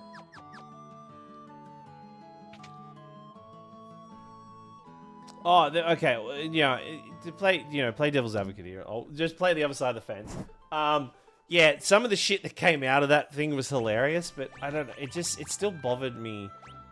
It just still really bothered me how much we were all focused on that when something really awful was happening in the world.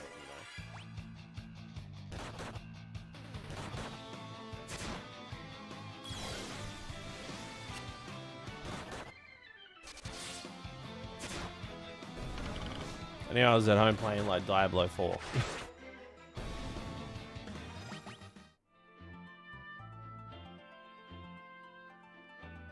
Alright. Okay, we're going to the Tower of Owen. Fighting a sea element is pretty wild.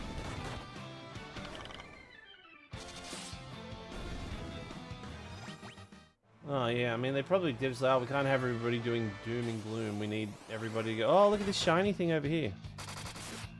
I mean, then again, it's like a lot of people probably don't want to, like, see or witness all the horrible things going on with the war, so they just tuned out and it's like, oh, I guess I'll just watch this thing to distract myself from the horrible stuff going over there. Maybe people wanted the distraction.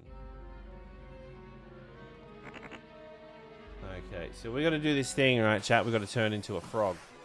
But before we do that, I have a PowerPoint presentation. Let us just kill these fair darlings. Whatever these things are called. All right. Okay, I actually jumped around a little bit, so I got the PowerPoint slides are a little bit all over the place. The Tower of Owen, chat. The Tower of Owen. The Tower of Owen is an ancient structure built by the ancients to stabilize the floating continent's energy.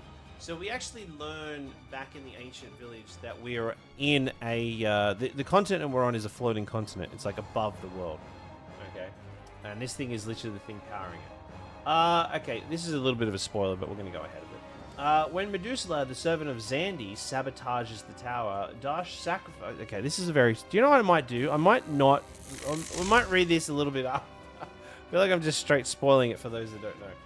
Okay, anyway, let's keep going. We'll read it after the fight. Okay, now we're going to turn ourselves into frogs. So,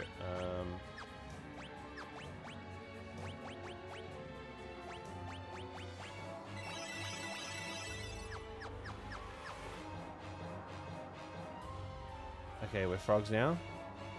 Now we can... I'm pretty sure we can unfrog ourselves.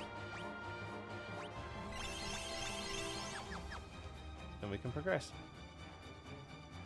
The Tower of Owen, I hope you like it here. It shall be your final resting place.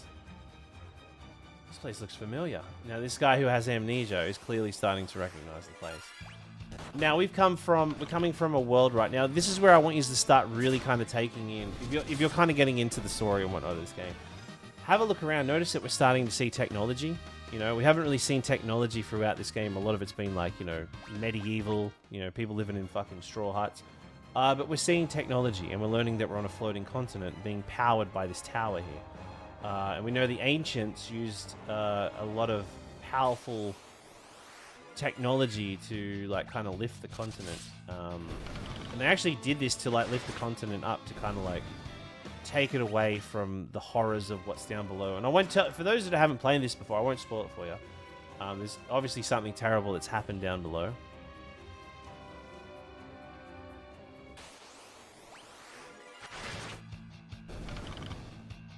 Pugman, what a name.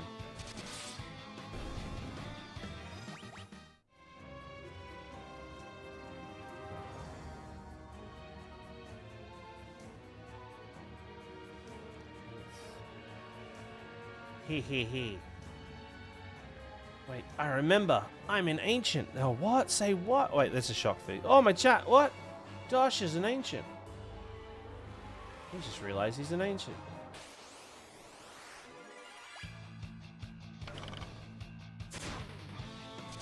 How crazy are these things?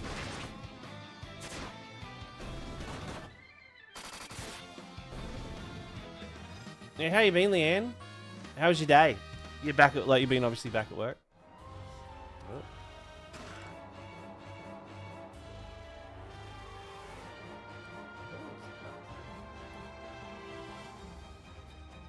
Yeah, it's been... Oh, that sucks. We've been in these walls forever. I remember now, there's a hidden switch on the 5th floor. It's on the 8th section on the wall. 1, 2, 3, 4, 5, 6, 7.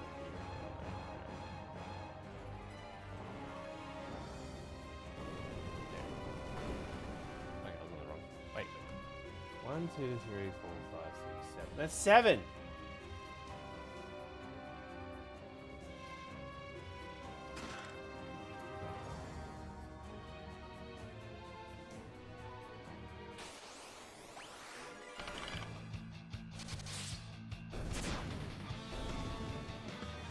I missed the time off already. I'm hoping, like, I'm sitting here planning my Japan trip for September. I'm so excited to go to Japan. Has anybody here been to Japan?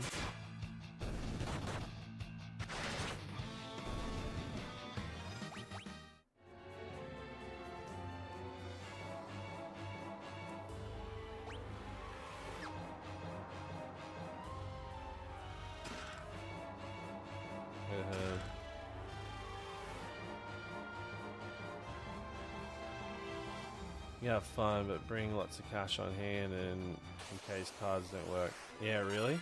Okay. Yeah, I've got a lot of people telling me it's like, because I'm going there for like a lot of work reasons. So, and a lot of people told me it's like, make sure you have a business card. You know, don't dress super casual. You know, if you're going for business, dress for business.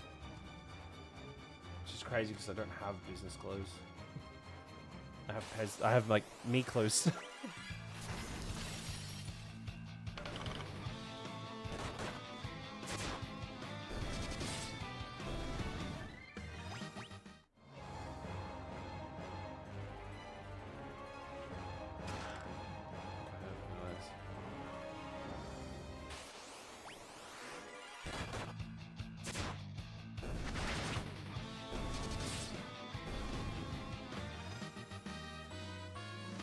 Are you dying getting distracted by stream again? Oh, you're playing Final Fantasy XIV now.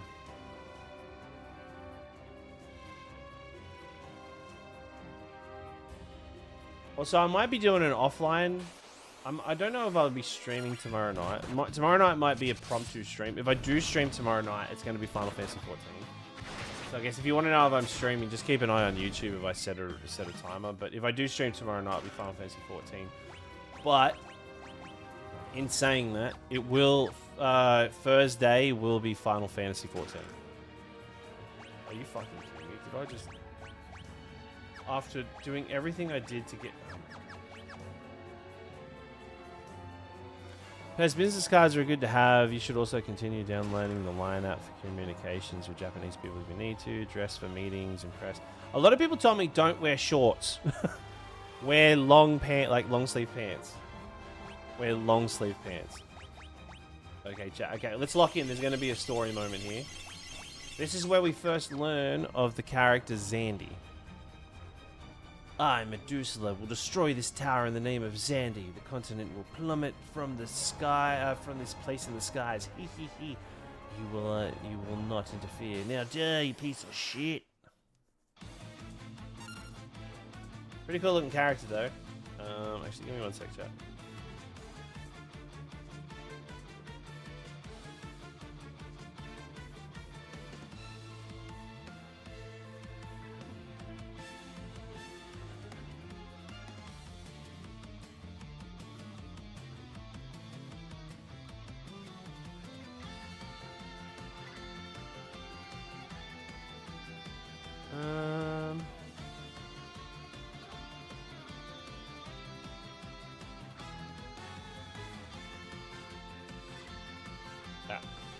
Sorry, chat.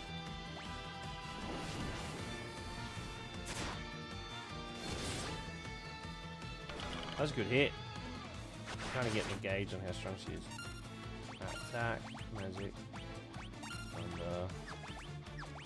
and just hit, and why can't? Oh, it's because she's there. Oh no!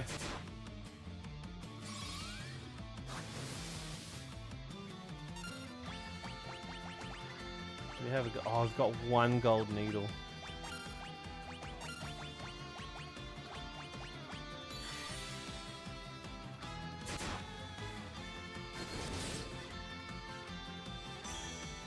No! Oh, I used my damage dealer. Shit. Okay, we just gotta go hard now. Oh shit. Do you have anything that's like cures all effects? No. Shit. Okay. Zeus's Wrath.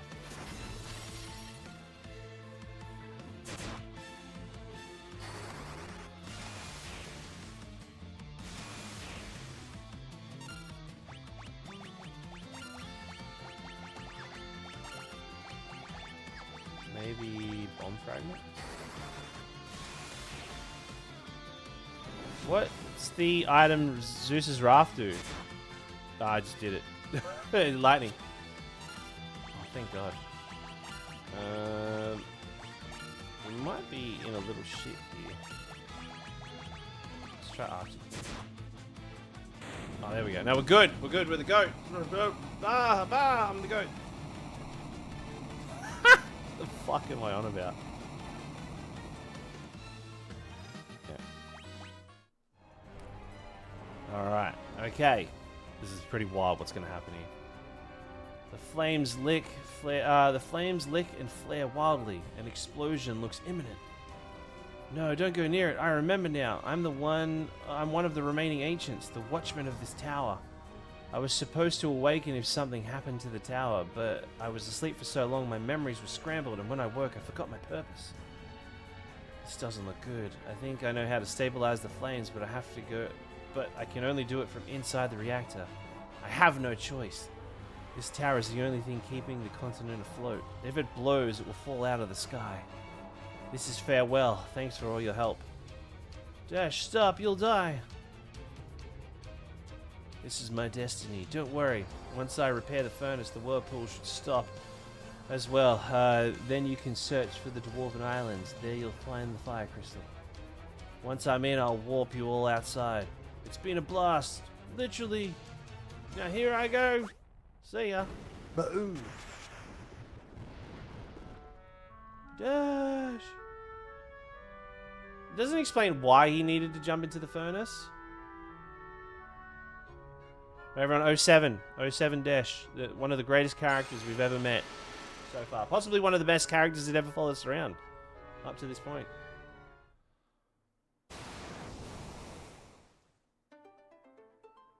And so we go on living our life. Alright. Now we can go through here. Oh my god, Annette.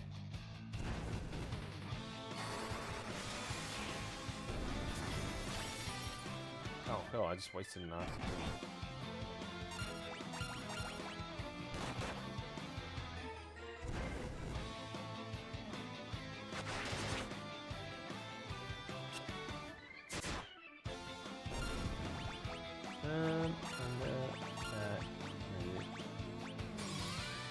Weird piece of Final Fantasy lore. Oh, you just want to see the... Sorry, I forgot to do the PowerPoint presentation for that. Once his fish is dead. There you go, that'll kill it. Alright, you just want to go back to it?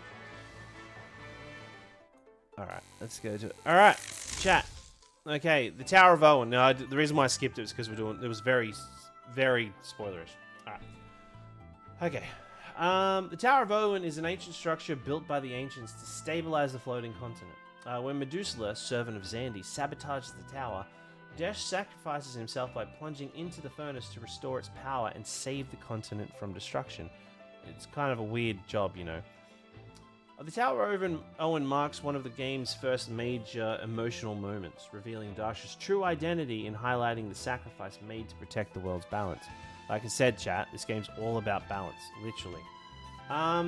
Origins. The name Owen comes from the Welsh Owain, meaning young warrior or well-born. While Square has never confirmed the inspiration, the name Dash's heroic sacrifice and the tower's role is a monument to his courage and duty. Literally, I think that's really well, like, kind of put together. Where are we at?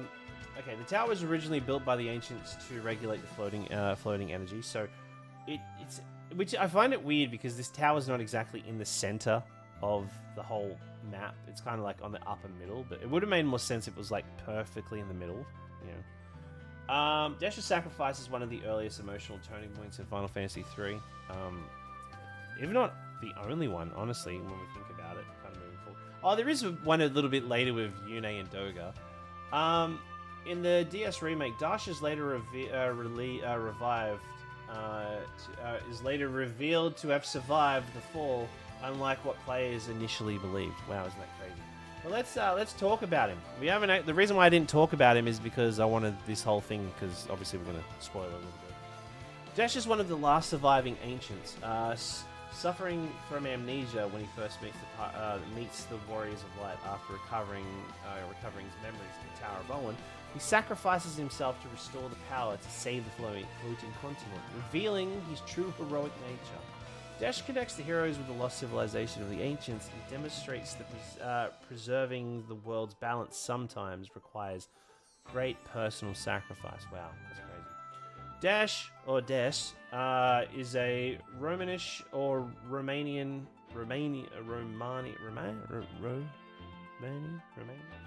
word for the number 10. Derives from the Latin decim. While Square has never explained the reason of the name, the Latin roots invoke the idea of completion or perfection, fitting Dash's role in bringing his journey to a full circle through his sacrifice. It's a bit of a stretch, but you know. Anyway, Dash created. So it's actually in the lore. Dash is actually the one that created the mini spell. So he's actually he was actually the creator of that spell.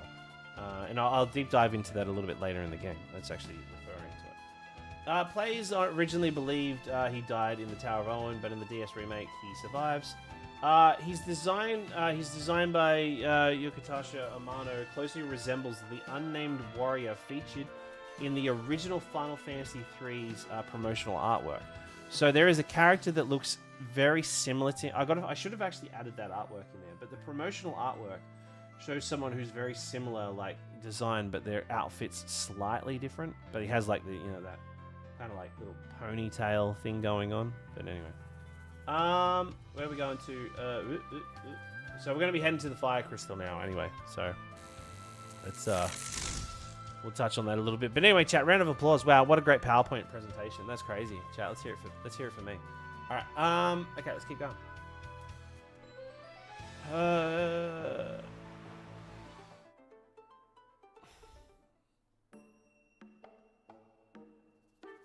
All right, now we're in with the dwarves.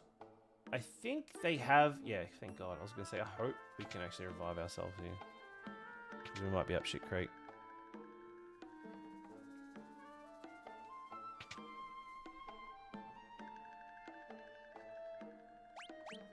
Yeah, I will admit they do take me some time to make.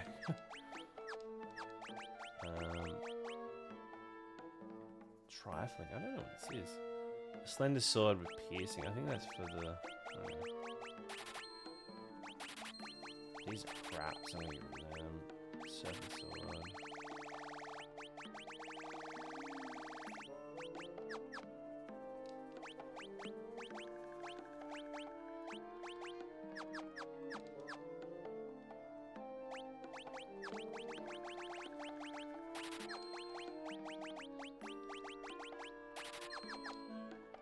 Okay,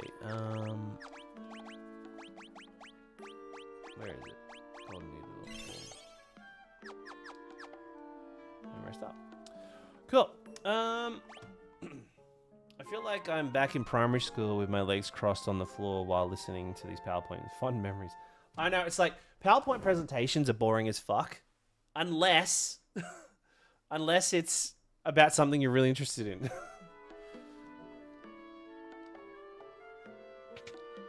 I like doing them because I think it's fun. And I think that's nerdy as shit. I'm just so glad my wife will never see these. Okay. Definitely need to get her one of these staffs. Oh shit, look at the damage on that thing. I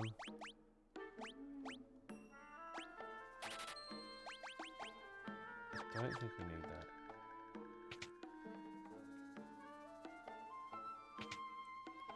So we're getting we're actually getting really close to get some of the new abilities here soon too.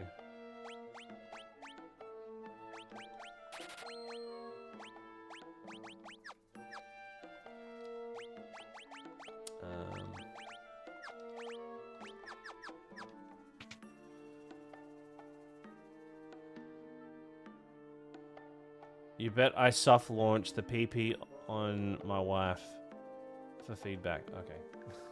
I just thought you said I launched it on the back of my wife's. I soft launched it on my wife's back. I read that and I was like, what the fuck did you just say? Alright. Now there's a dude called Gusta. There's a guy who's like a piece of shit and we're gonna go find him.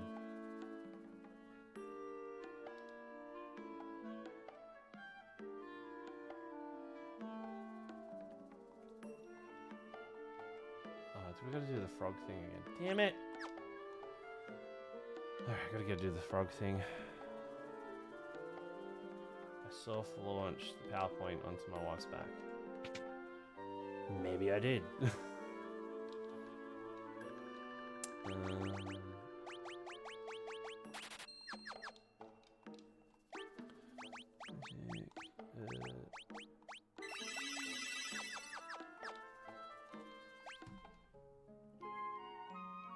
Do you have a plan for what jobs you're going to do throughout the game, or you just... Yeah, I'll just wing it. I usually have a process I go with, but it always ends up, you know, it's always going to end up with Ninja, right? We're always going to finish on Ninja. Ninja and Sage.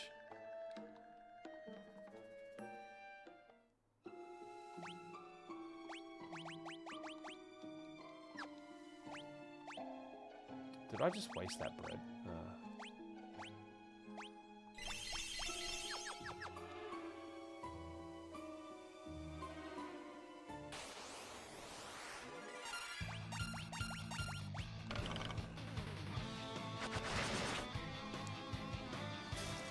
Chat, remind me after this fight, I gotta put the white mage in the back row.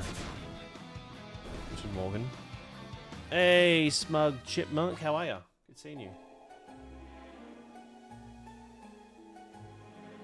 Hey, Brian, thank you for the hanging lights and the super GG. And Kit, thank you for the campfire. Sorry that I missed those a bit earlier. Yeah, appreciate it. Thank you so much.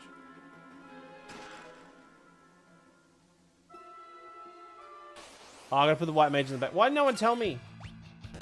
Fuck. I forgot. I just immediately looked away from chat.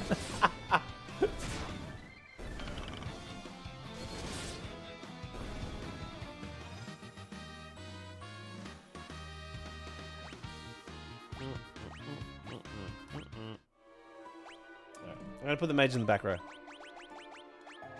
I did it. I did it, chat. I did it unprompted.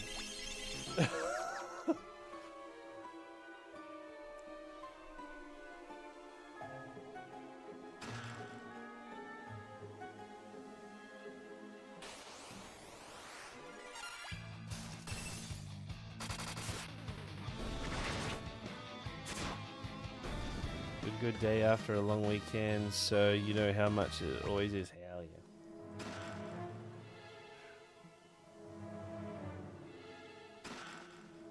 Gold needle. Nice. That means we're going to have stone enemies coming up. Another gold needle. Oh, there's going to be a lot of stone enemies coming.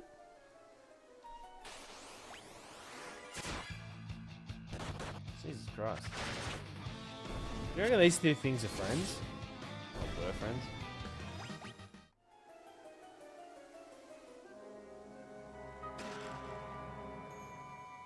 This is a good map design. Way better than Final Fantasy II's crappy map.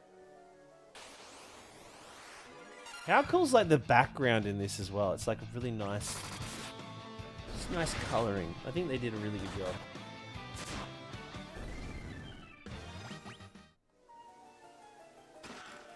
Honestly, Gusco has one of the coolest sprites ever. His sprite is sick. I love it.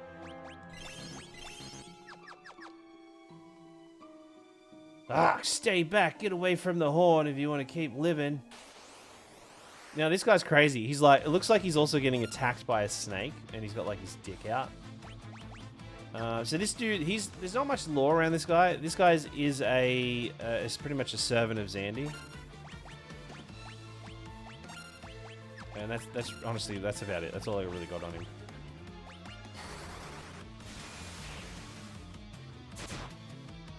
Someone defending Final Fantasy II, saying it's one of the most amazing Final Fantasy games of all time, and I hear Pez in my head screaming, laugh my fucking ass.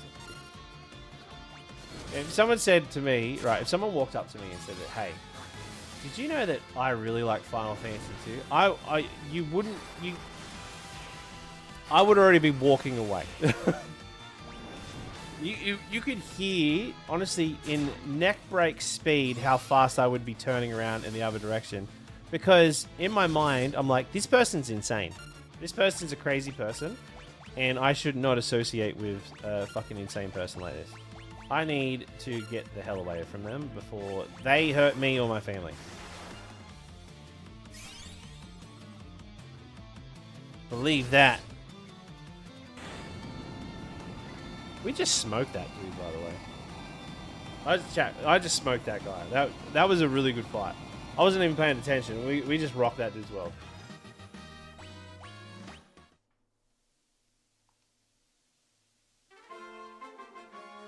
And we got his Horn of Ice too. Wow, that's crazy. Now we gotta walk all the way up. Now look, notice that we have this thing behind us. And we gotta talk to it. It just goes, hmm. I love that it's just this thing. Oh my god, we're ambushed.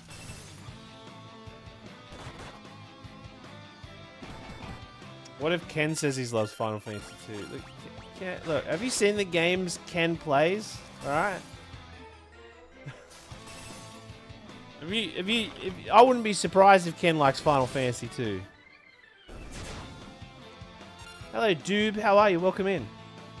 Pez, are there any other games that you have as much to disdain as Final Fantasy II? I don't like Final Fantasy IV: The After Years. I think that is an insult to Final Fantasy IV. But I actually have. There is this one game that I have like a love-hate relationship, and it's because something that it was just a shit game mechanic that pissed me off. Right. Okay. I love this game very dearly, but in the same breath, I also hate it with like every inch of my being. And it is Demon Souls, right? The original, like, you know, Demon Souls that came out on the PS3. They also remade it for PS5. I was trying to platinum that game, and I got very close. I got very close to platinuming it, and I needed to do one thing. I just needed to get a spell. I needed to interact with this one NPC, right? And in the first world, like the big castle area, you go into the second location, and there is this witch that's like up top this building, right? Anyway, there's like some enemies a few floors below her. Anyway, I've took out some of the enemies, but this one enemy like followed me through, and I was using a magic build, and I went to go kill this enemy, but the magic I was using went through, like, the area of effect went through the floor and hit the witch in the room above. And in Demon Souls, when you make an enemy aggressive, they stay aggressive for the rest of the game. There's no recovering that relationship. Not like, you know, Dark Souls, where you can go talk to the judge dude and he's like, oh, give me some souls and I'll like fucking tell everyone to chill out. And that meant because I fucked that up, that meant that I needed to, because she went aggressive, I couldn't get the thing I need. I just needed to talk to her and I would have been done. There was something I had to do after it, but it first involved talking to her. And because of that, I needed to start the game again. And I lost it. I took the disc out and I snapped it. I actually took it out and I fucking snapped the disc. I was so mad. I had never been that mad in my life over a fucking game. Did that. That's the disdain I have with that. But I also have a disdain for No Man's Sky. I don't like No Man's Sky just because how much that fucker lied to us at the start. And it's like, oh, the game's so big, you'll never run into people. Within like the first day, everyone's like, oh, we're on the same planet, no one's here. Oh, okay, turns out it wasn't. I know they pulled the game back around or whatever, and it's supposed to be really good now, but I'm just still pissed off about that.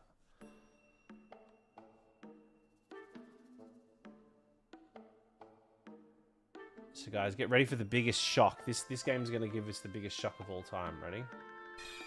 Oh, there's an invisible barrier. So we'll talk to this dude. Oh, our horn, you're the best. Let's put it back. So they remove the barrier.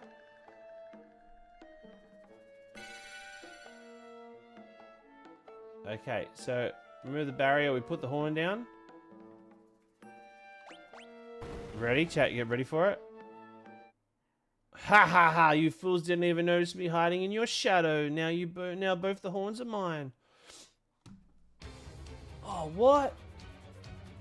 What a ruse.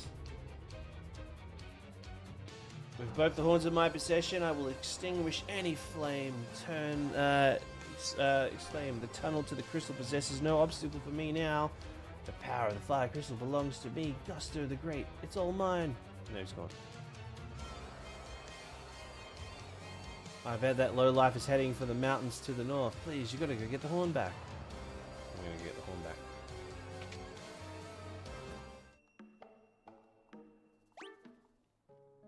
Have you done the 3D remakes of 3 and 4? I haven't, no. No, I haven't. I'd like to one day, but yeah, I haven't.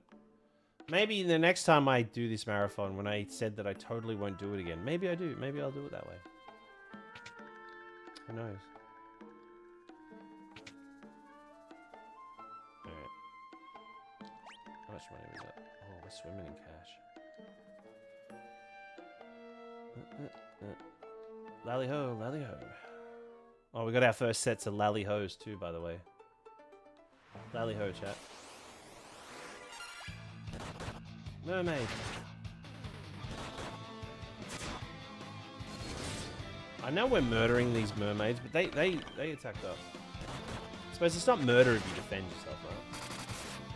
I've never tried any other Final Fantasy games before the original Final Fantasy VII. This really looks like Lunar, and I love it. It's a good one. This is a good one.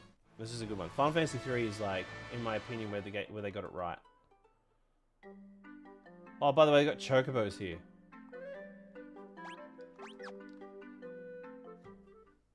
this little island.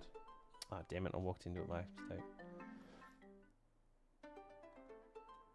Okay, so we're going into what I think is the Molten Cave.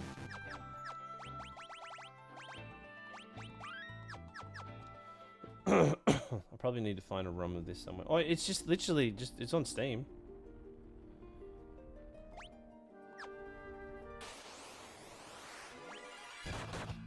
Adamantoise.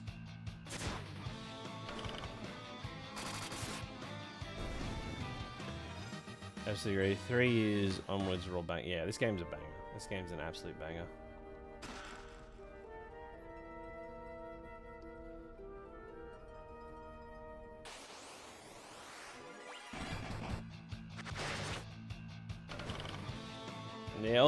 Yeah, they're on Switch as well. So. Absolutely on Switch as well. More Arctic Wind. Wow, swimming in Arctic Wind. I think it's because we all... actually, I don't know why we're not getting... I think it's because we have this on. Maybe it's not that.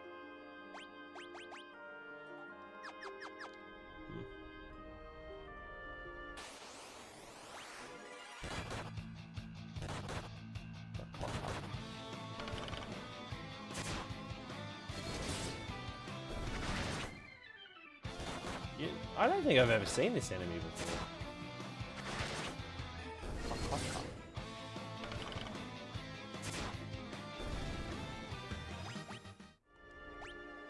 If you hold off, there's always sales. They always like Square Enix does like 3 sales a year, I think. So.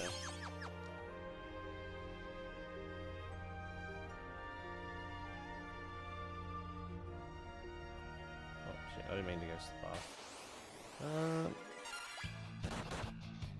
Good afternoon from my living place. Hello. How's your living place doing?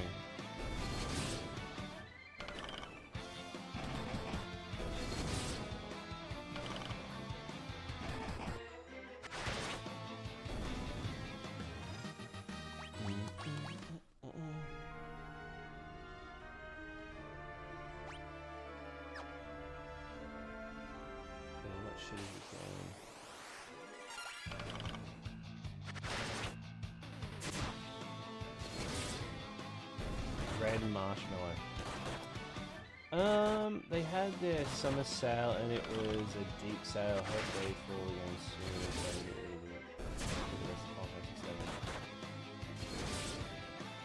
How long do you reckon until we get a... We'd have to get a Dirge of Cerberus soon.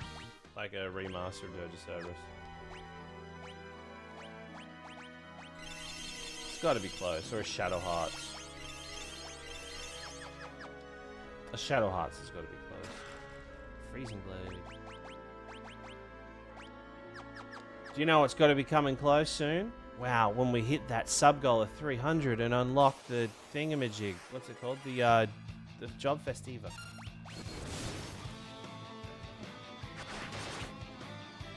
Oh no, Leanne. Shadow Hearts. It's got to come soon. It's got to come soon. Shadow Hearts has got to come soon. Someone's sitting on the IP and they're like, soon. Soon it will come.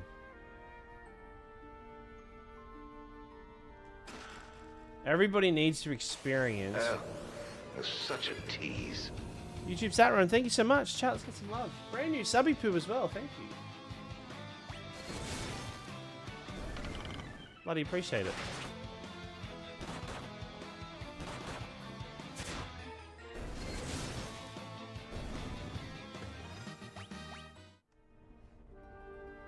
Chat, let's get some love. I'll be 80-year-old and it will be worth it. Oh, no, right?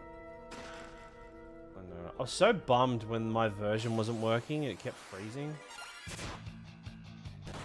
Maybe that's what we do. Maybe we do Shadow Hearts after we finish Final Fantasy VI. I want to do Wild Arms soon.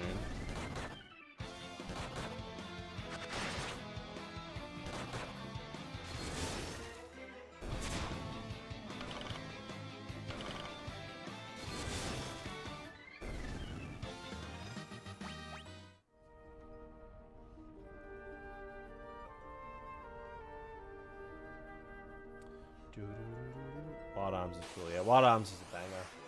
I love Wild Arms. I'm not a very materialistic person, but the only thing that's ever like followed me around for, I want to say, probably over 10 years, it's always on my table, and I use it just to hold pens, is my Wild Arms coffee mug. It's just always followed me around. Why does it only say Final Fantasy on the Switch for this game?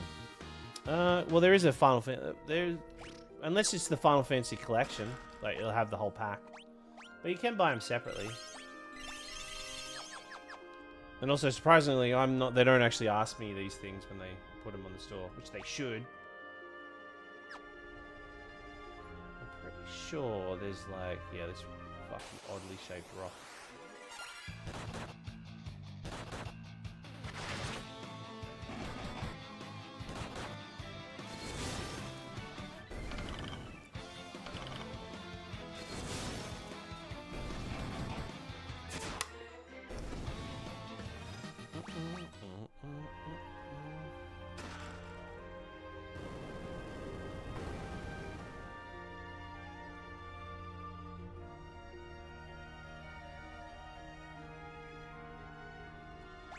Alright, we're getting in there. We're getting in there.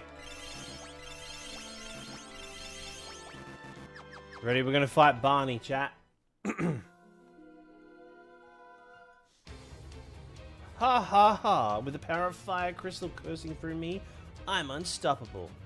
The thing is, I can't tap into the true power of the flames, so as long as you goody-goody stand in my way, nothing personal, but this is where you meet your maker. Gusco attacks with the formidable power of the fire crystal. Get ready, chat. It's Barney! Alright.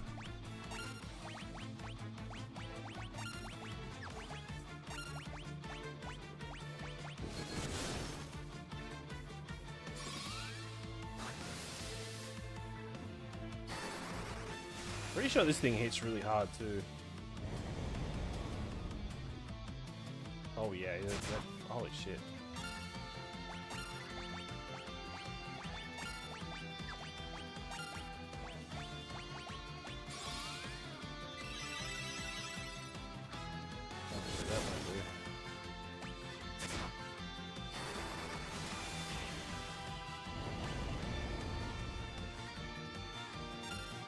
Oh no, fuck. Okay.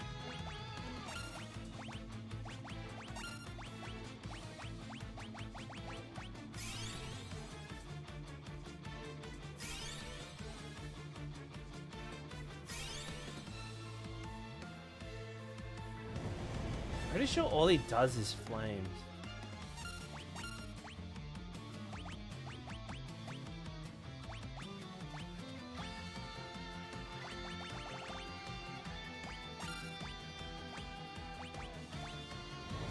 Oh shit, that's not good.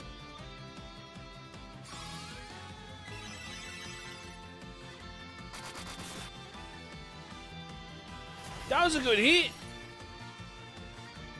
Holy shit, that was a really good hit. Okay,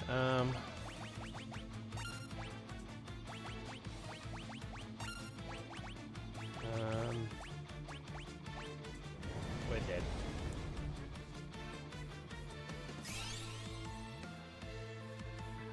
Okay, I have to hope that this Arctic wind works.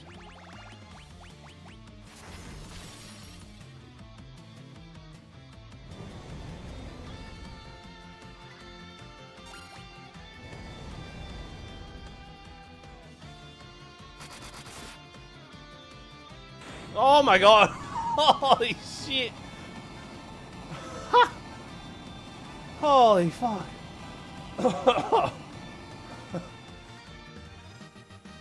God, that came in clutch.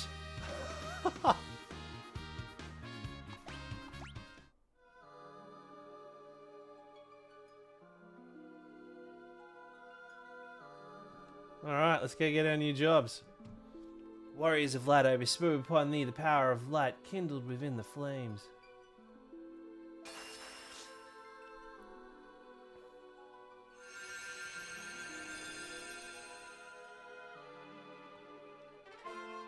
Ranger, Knight, Thief, and Scholar. Scholar is the most useless job. It's only useful for one fight in this whole game. Alright, okay. What are we doing? I am not wasting a Phoenix down. Okay, here's what we're gonna do. Okay, here's what we're gonna do. Go you out. And then we're just gonna get the fuck out of here. Alright. Anyway, I do have a PowerPoint slide about the fire crystal. Would you like to hear it? Would you like to hear it, chat? Well, I have it anyway. The fire crystal. Hidden deep within the molten cave, the fire crystal is the second elemental crystal restored by the Warriors of Light. After defeating Gusko, who attempted to steal its power, the crystal rewarded the party with a new set of jobs representing their growth and expanding their abilities. Wow. Wow. Round of applause, chat. Round of applause. The fire crystal marks the next stage in the hero's journey, granting stronger jobs while reinforcing the importance of protecting the world's elemental balance. So we're halfway through. I wouldn't say we're halfway through the game, but we're halfway through getting crystals. So the origins of fire. All right. Do you just want to learn about fire, chat? Well, anyway, I tried to kind of see how this represents the character's growth. So anyway. Across many cultures, fire symbolizes strength, passion, rebirth, and transformation. These themes reflect the hero's continued growth and Gusko's corruption, showing that the same power can be used for creation and destruction. Because that's really only... This is one of the only themes that actually taps into the power of the crystal, while the other ones are kind of there to feed on the crystal. And they got, yeah, but this one, Gusko, he literally shows the negative side of using the crystal. The fire crystal unlocks Knight, Ranger, Scholar, Geomancer, Viking, and Dragoon in some cases. Yeah, significantly expanding the job system. Not in the version we're playing; it doesn't have jobs. Like all four crystals, it grants powers only after the party restores balance and seeks power for themselves. Fire has long been associated with rebirth, making it a fitting crystal for the hero's next evolution. So. Anyway, cool. Where we go? We're about to... Okay. No, where do we go? Okay, we're going to be heading to Highen Castle, so we'll be touching on that soon. Alright. Okay, for the new jobs, we don't have to touch Scholar yet, but we'll be switching you over to Knight. Which doesn't change, but just gives him more of a... I think we have the Defend class. Jobs, they stay as is. Honestly, we don't even touch the new classes, honestly. Yeah, we don't even touch these.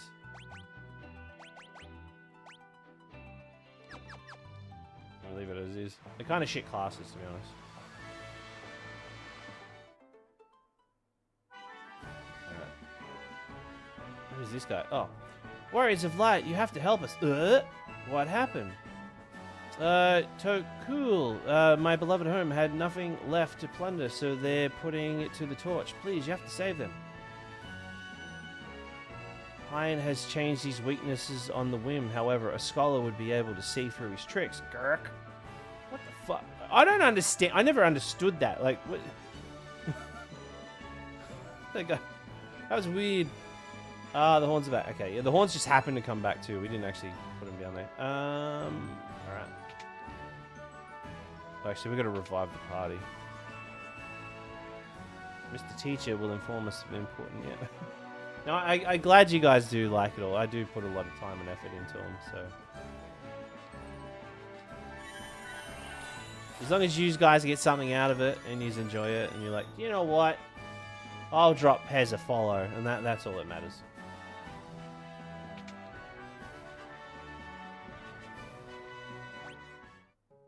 Also, I'm finally up to date on House of Dragons. Really good episode today. Really good episode today. Oh, this week, I should say. Okay, I get 12 of these. Which seems like a lot of money.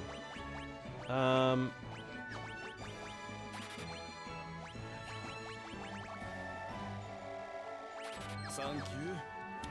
Oh! Jawzilla, thank you so much. Chat, let's get some love. Chat! Thank you so much. Big round of applause. Thank you, chat. If you received a gift sub, please say thank you. It means a lot to me. Thank you so much. Isn't there a connection between this Hein and... Well, actually, it's funny enough you say that. Funny enough you say that. There is no lore connection, but there is influence connection. Meaning, like... Hein from Final Fantasy VIII is a Easter egg, ultimately, of this Hein. But I'll touch on that in a bit. I'll touch that on a bit. But thank you so much. Chat, let's get some love. Thank you so much. This is partially why I go through the series again, but mad I stopped at Final Fantasy II and never really paid much attention to the lore as I wished I had. No, you did. No, you did. No, never go, oh, Final Fantasy, you know. You didn't want to, play that game.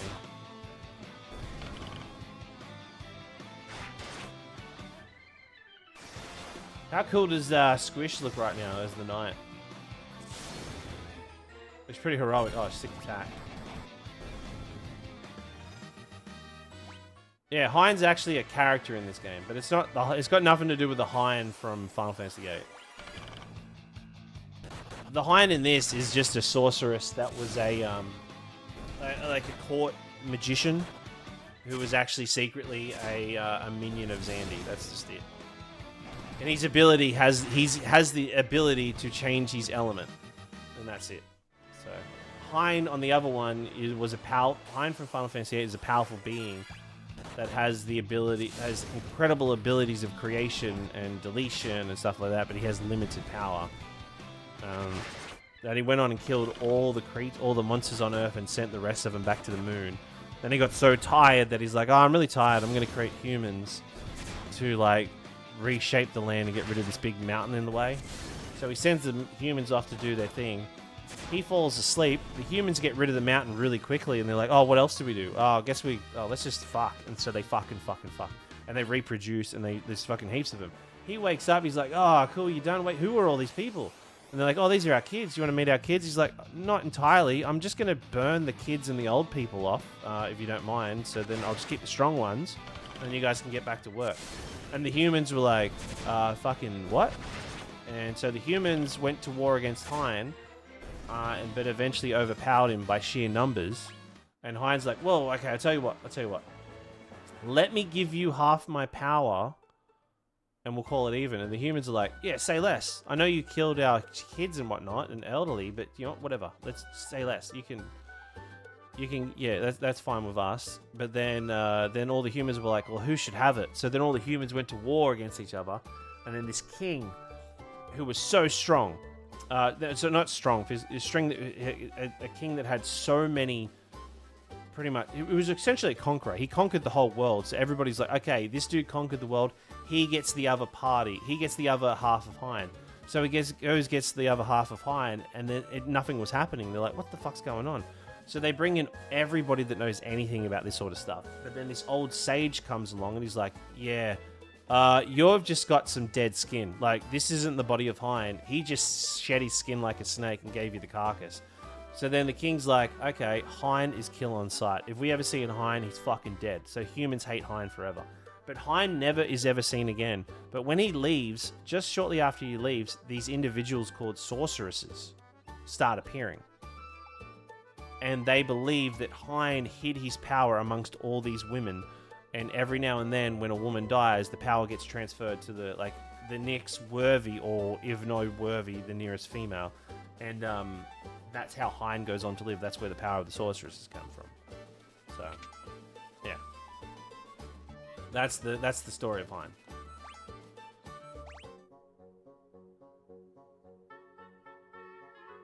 This game is just a guy who's in a big giant pubic castle. It's it's pretty out there, but not as in depth. Fat Chocobo can store items up in its tummy. Convenient. Okay. I don't like that we can't talk to him.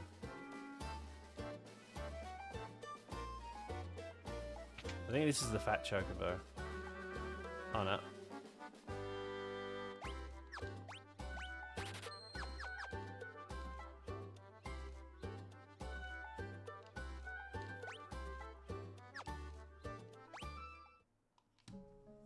Yeah. I think you do get something if you talk to all of the dancers in the game. I can't remember. I'm just doing it anyway.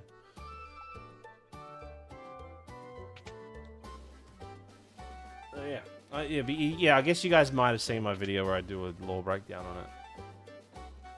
That's honestly, it takes probably about an hour to tell that story. I managed to like cram it down into a 3-minute video. I was very proud of myself, actually.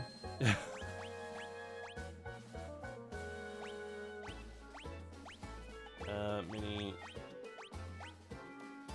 I don't actually need any of this, do we?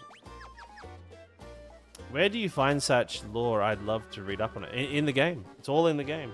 You've just got to talk to all the NPCs. There's like in Balam, there's an NPC that talks about it, and the other one is in on the White Seed ship. But there's also like little like kind of like things around the game that kind of hints at it as well. You can't just trapeze over my prized vegetables. I'll kill your fucking vegetables. What are we doing? Okay, I think we're gonna go in the water somewhere. Here it is. Magic key, magic key, magic key. Oh, no. Special green.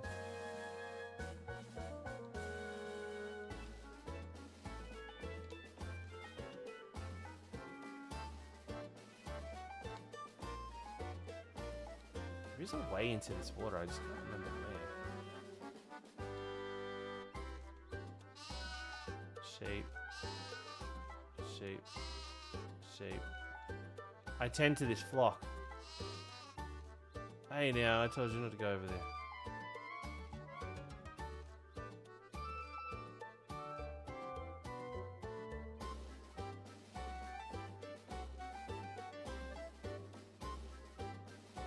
Ah, fucking damn it. Sorry, I didn't mean to do that again.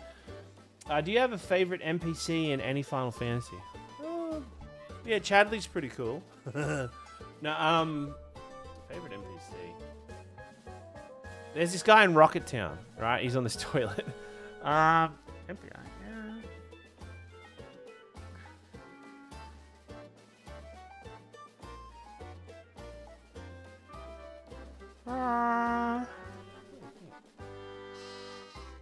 I think I just have NPCs I don't like. Do you know who I actually... Okay, I got one. Who I really like as a character is Yuffie's dad. You know, the leader of Wutai.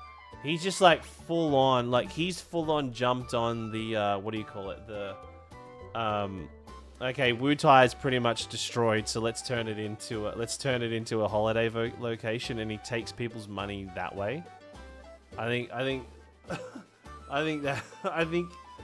that's really cool. I think that's bloody hilarious. One sec. Just gonna, my wife's messaging me.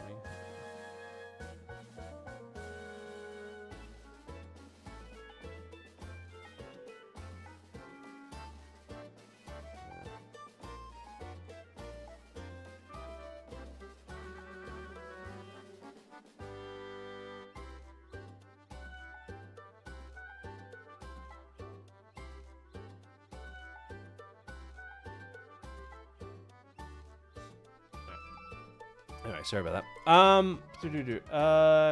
For one example, is one that you can only happen if you take part of Irvine to a house during the music. There is a lot. There is some missable stuff, but you can find out a lot of information in that game. All right. Okay, what are we doing? Magic keys. We got 2 before, so we need 11. These are all you need to buy in this game. I think there's also. I think this guy, there's like a hidden... Is this the place that has like the hidden room? One of these places has a hidden room. There it is. Shuriken! Very powerful Shuriken. You hang on to that for the end of the game.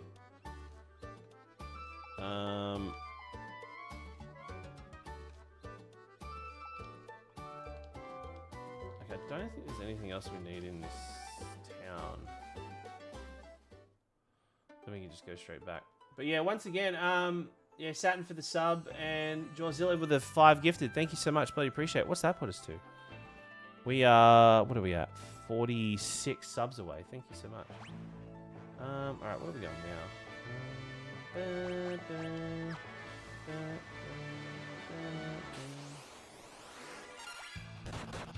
Oh.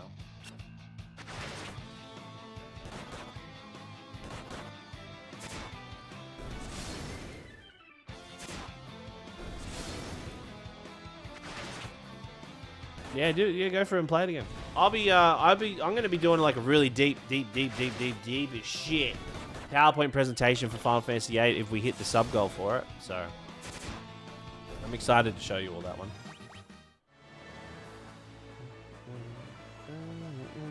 Oh.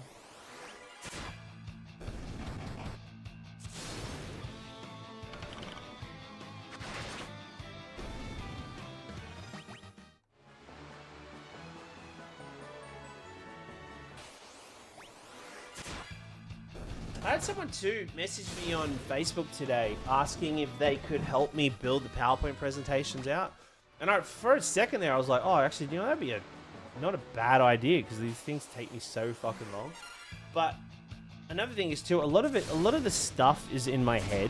Like, you can find a lot of this stuff online, but a lot of the stuff's in my head. And I don't like, I as much as I would like it, I kind of want, I know, I kind of don't want to have to, like, cross-check everything, you know? So...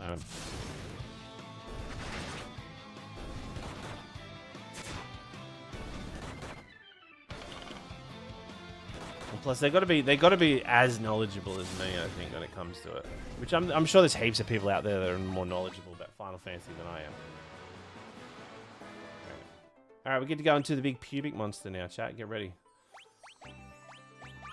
This is where the game gets a little hairy.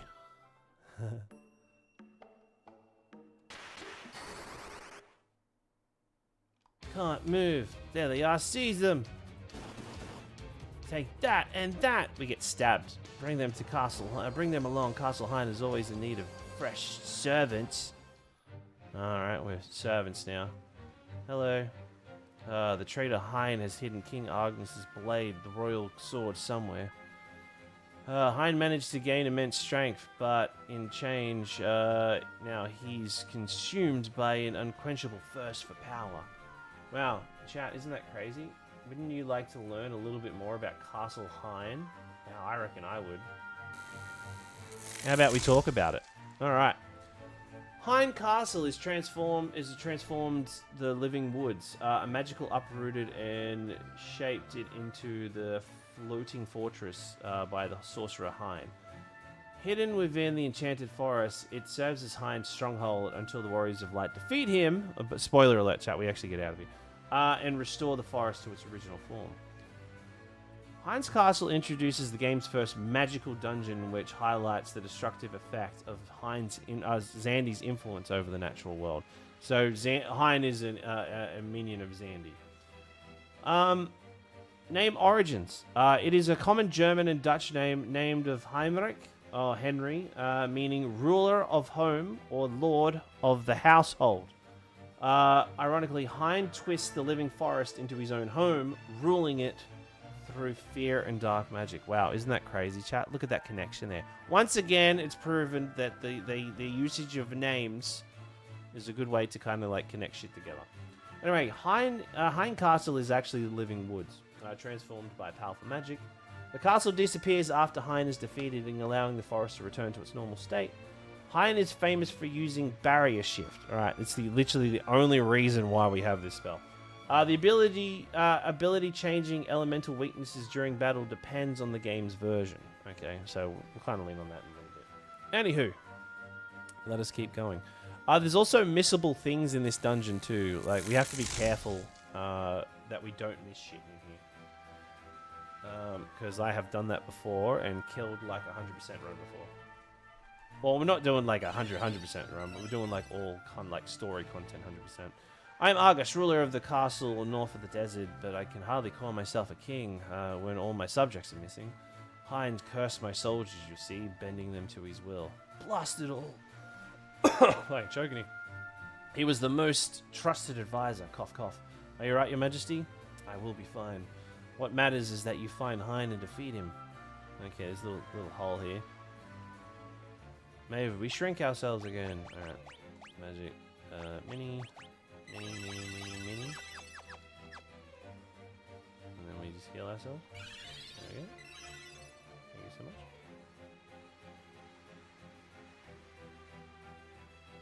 And now we unmini. Mini. Alright.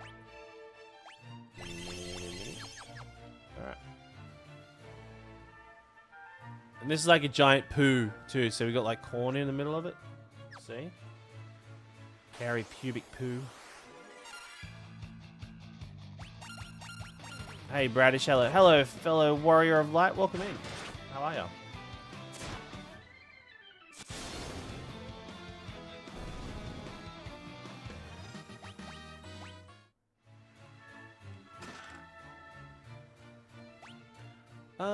Where are we going?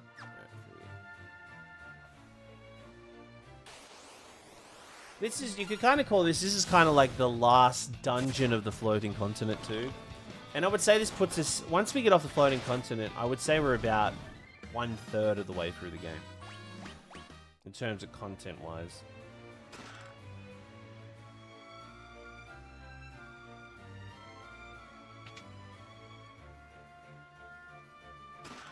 Oh, money. Okay, heaps of money.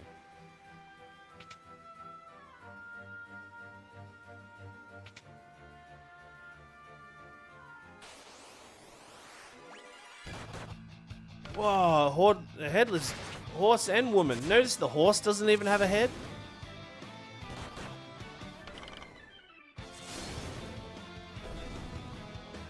I never, you know, I think I say every time I play this, I think I just noticed. Oh yeah, the 30-hour mark's coming up. Wouldn't it be crazy if we got 30 subs for the 30 hour? That'd be crazy. Oh my god, could you believe it? 30 gil. Oh, 30. Yeah, nice. 100. Oh wow, fucking cashed up. Yeah.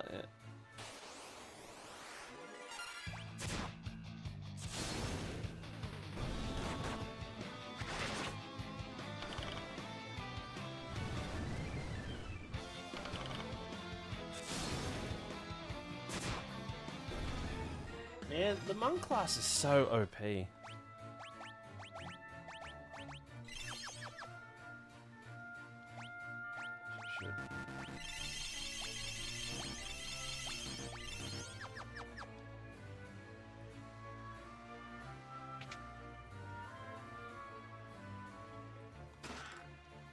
Royal Sword, there we go.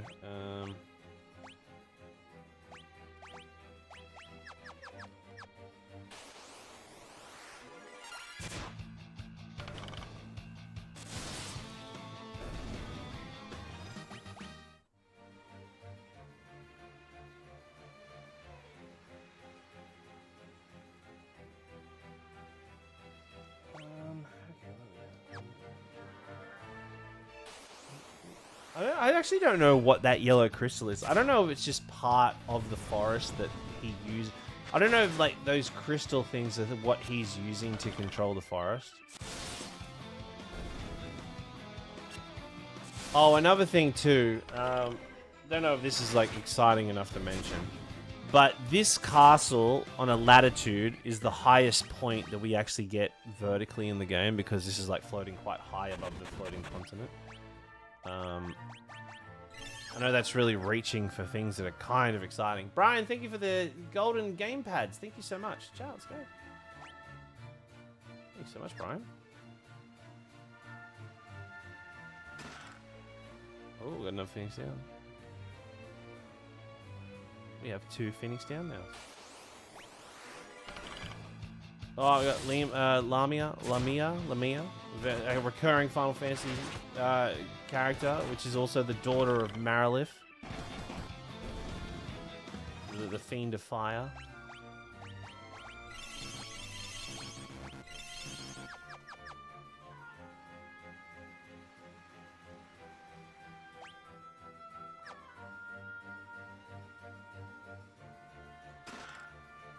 Now we're going to decide who's going to become our scholar. Oh, Pez, do you... what do those yellow crystal things do in the forest? I'm pretty sure that they just use... Hind puts them down so that way he can control the forest. That's what I think they are. Actually, I'm not 100% confident. Okay. I'm going to try to see if I can beat him without the scholar class, because I hate doing it. But let's talk about Hind. Chat, would you like to talk about Hind? Let's talk about Hind. Alright, Hind. Here's the character Hind. Alright, Hind is a powerful court sorcerer of Castle Argus and a loyal servant of Sandy. Using dark magic, he enslaved the kingdom, transforming the living woods into Hind Castle, and attempts to stop the Warriors of Light before they can restore the Fire Crystal. Hind is the first major human antagonist, believe it, he's human or not, human antagonist to directly serve Xandi, demonstrating how intelligent and manipulative he can be, just as dangerous as brute strength. The name Hind, we've already spoken about. I already talked about this. Hind, about being, the name being ruler of home or lord of whole household. But fun facts: Hind is this is actually somewhat of a famous fight, actually, because a lot of people took a while to figure this out. But using his barrier shift, and this is literally the only fight where Scholar is useful. Scholar is the most pointless job unless you're in this fight. He uses magical transform living woods of Hind. Now this is where a lot of people kind of like clash shit together with Final Fantasy III and Final Fantasy VIII. Many fans believe Hind inspired Hind from Final Fantasy VIII. Both are ancient magical beings depicted without skin, and Hind's legend of shedding half his flesh closely mirrors Hind's unsettling skeleton appearance, making it one of the series' most intriguing visual homages. So there you go. There's not really much else to kind of put about it, but he's got this, like... At first glance, he looks like a pirate, a dead zombie pirate. But then he's also got this kind of like flamboyant kind of designs which look very reminiscent of Kafka. Even though Kafka, obviously Final Fantasy VI came out much later. But he has this like really cool design. He actually reminds me, if anybody here's ever played Soul Edge or Soul Calibur, you got the pirate. I can't remember the pirate, but he reminds me of the pirate off that game. But anyway, really good game, by the way. Really good game. All right. And that's all I got to say about that.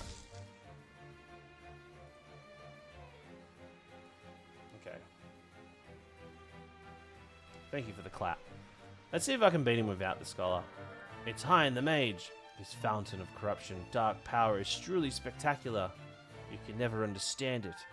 With this power I can move forests, control armies, and I can even hold the world in the palm of my hands. I can even take a shit in it and throw it at you. All of those who dare oppose me will be eliminated.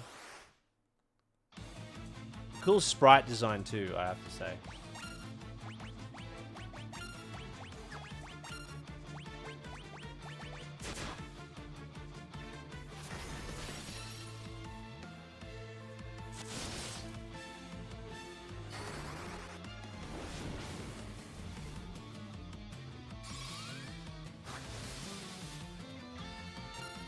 So he's going to do a shift, right? So he's most likely going to shift to something else. I'm going to hit him with Blizzard.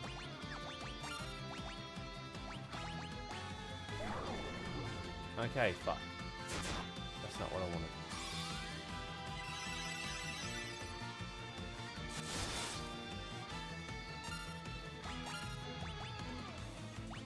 Try this again.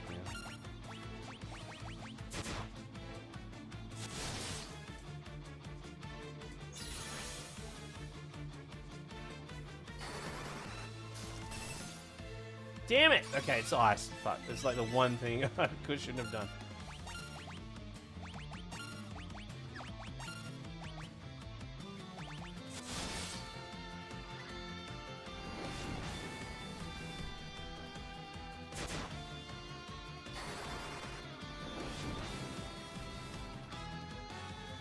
Huh?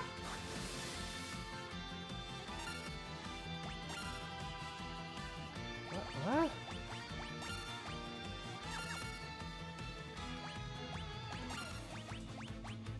Did he shift when I didn't notice?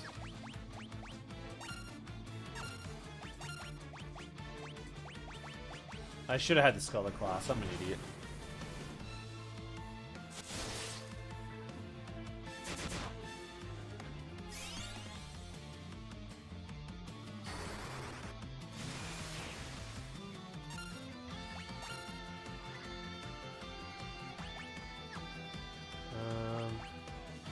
I'm convinced that he's going to shift again.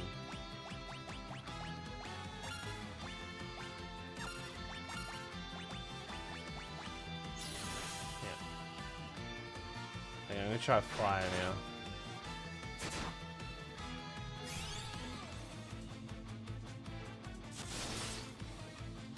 Cervantes the pirate. That's the one.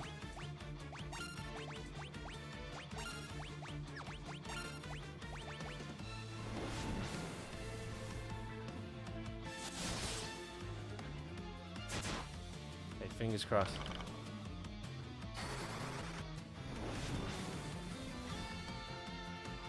I hate everything. I hate everything. We're just gonna. I should have had Scholar. Damn it. Oh, I'm running out of magic anyway. We'll just beat him. Beat him into submission.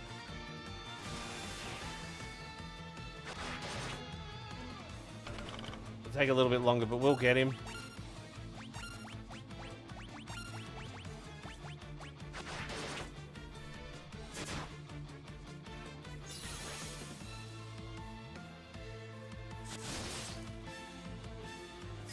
Oh, thanks for jumping in and saying thanks. Alright, I love it when people say thank you for the gifted subs. It's the best. Thank you, everybody.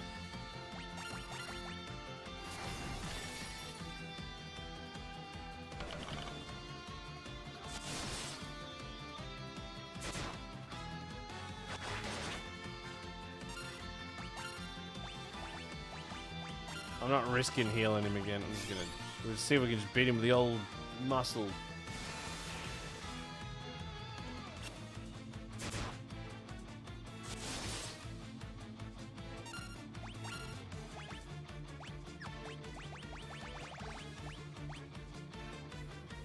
If he just shifted, I'm gonna not.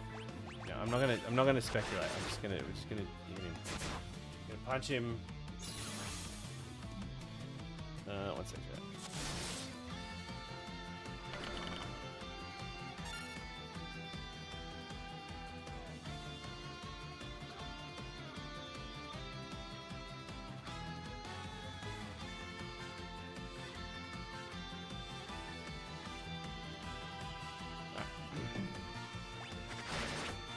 Oh shit! I didn't see Squish was nearly dead. Yeah, he uses spells that indicates his weakness. The idea is... No, he'll use every spell. It won't... Like, if he's used fire, it doesn't mean he's going to be, like, weak to ice. He'll just use any spell.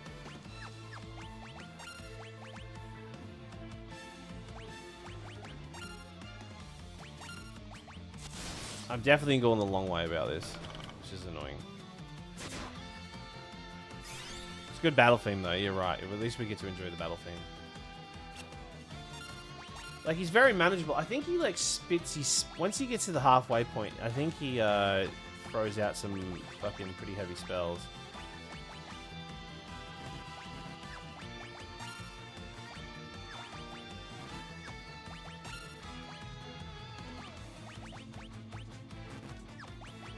Oh, I didn't equip her new staff, too.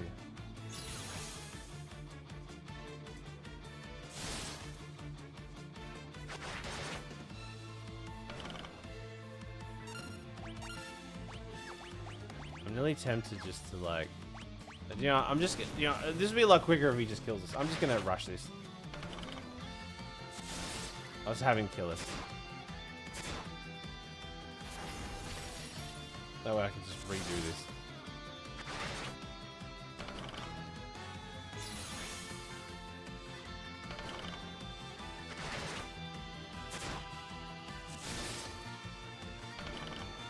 Man, what if we win?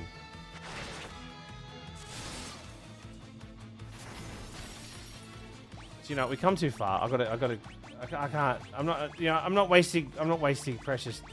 No, we're gonna recover this. We're gonna recover this.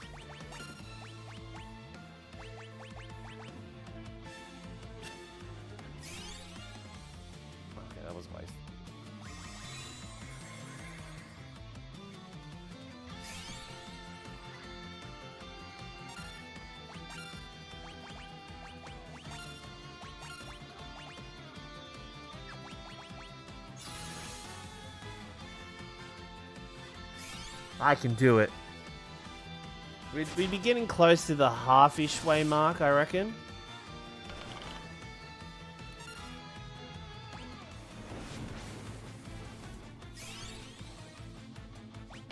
Oh, whoops.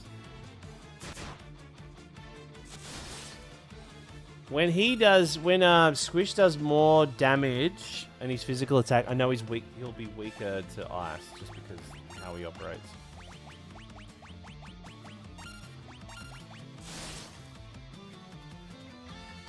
Okay, he's not weak to ice right now, which would mean I would assume he's weak to fire after that. But he'll barrier shift on this next run.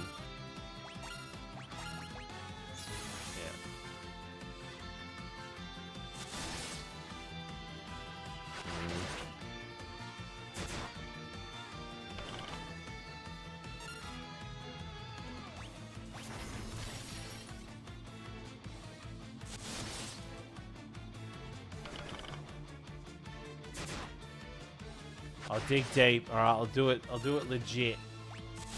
Whoops. Okay, wait. No, don't attack. Don't attack. Golden Splatoon. Don't attack. You fucking piece it. Oh, we just. Oh. I don't know how we survived that one.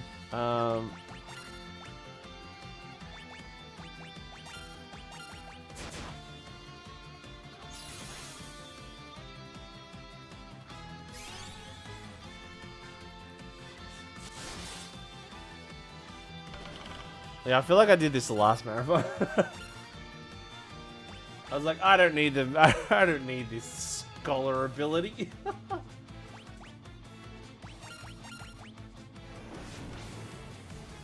would have been so much quicker if I did it that way, though.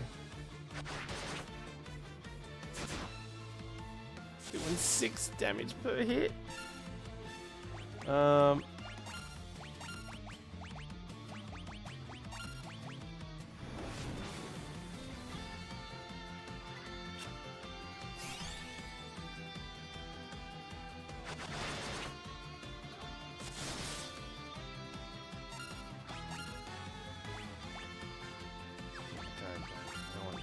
Any wrong spell sets me back like 5 minutes. Do you have a city believes in you? I just saw the video. I did. Yeah, I just put it on your video chat too if you want to see it. If you give it a like, bloody appreciate it. How much health does this? Can someone figure out find out how much health Hind and the Pixel Remaster has?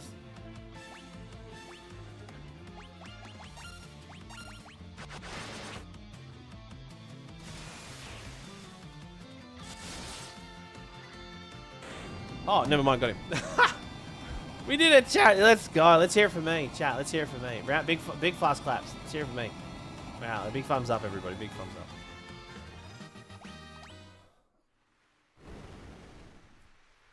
Thus ends the reign of Hyde. There's a voice coming from the wars. Warriors, thank you. Wait a minute.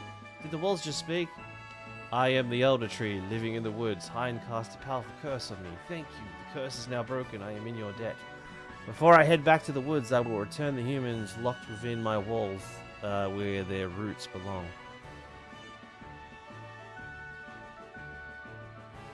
Huzzah! Thank you. God, we're true heroes, aren't we, chat? Let us be off. The journey may not be smooth, but the journey seldom's on.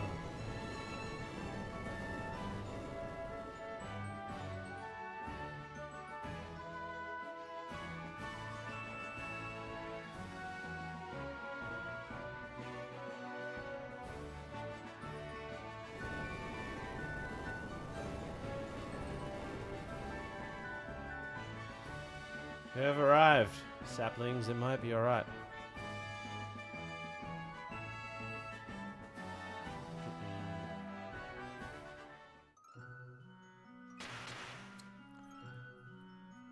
Back where you belong. Hell yeah, go us. We got the wing fang. So these fangs are those things that they made in Final Fantasy XIV to break the barriers to get into the Crystal Spire. That's literally what all this... The whole game's about getting these fangs so that way we can get to the Crystal Spire or the Crystal Tower. Right, let's give that a save. Cool, cool, cool. Alrighty. And I reckon we can call it there. All right, well, good point. We're about to leave the floating continent, and we'll be diving in pretty far into shit, everything to come. But yeah, chat, thank you for hanging out, everybody. It's been a hoot. Really appreciate everybody hanging out, chilling, and having a good time. Let me...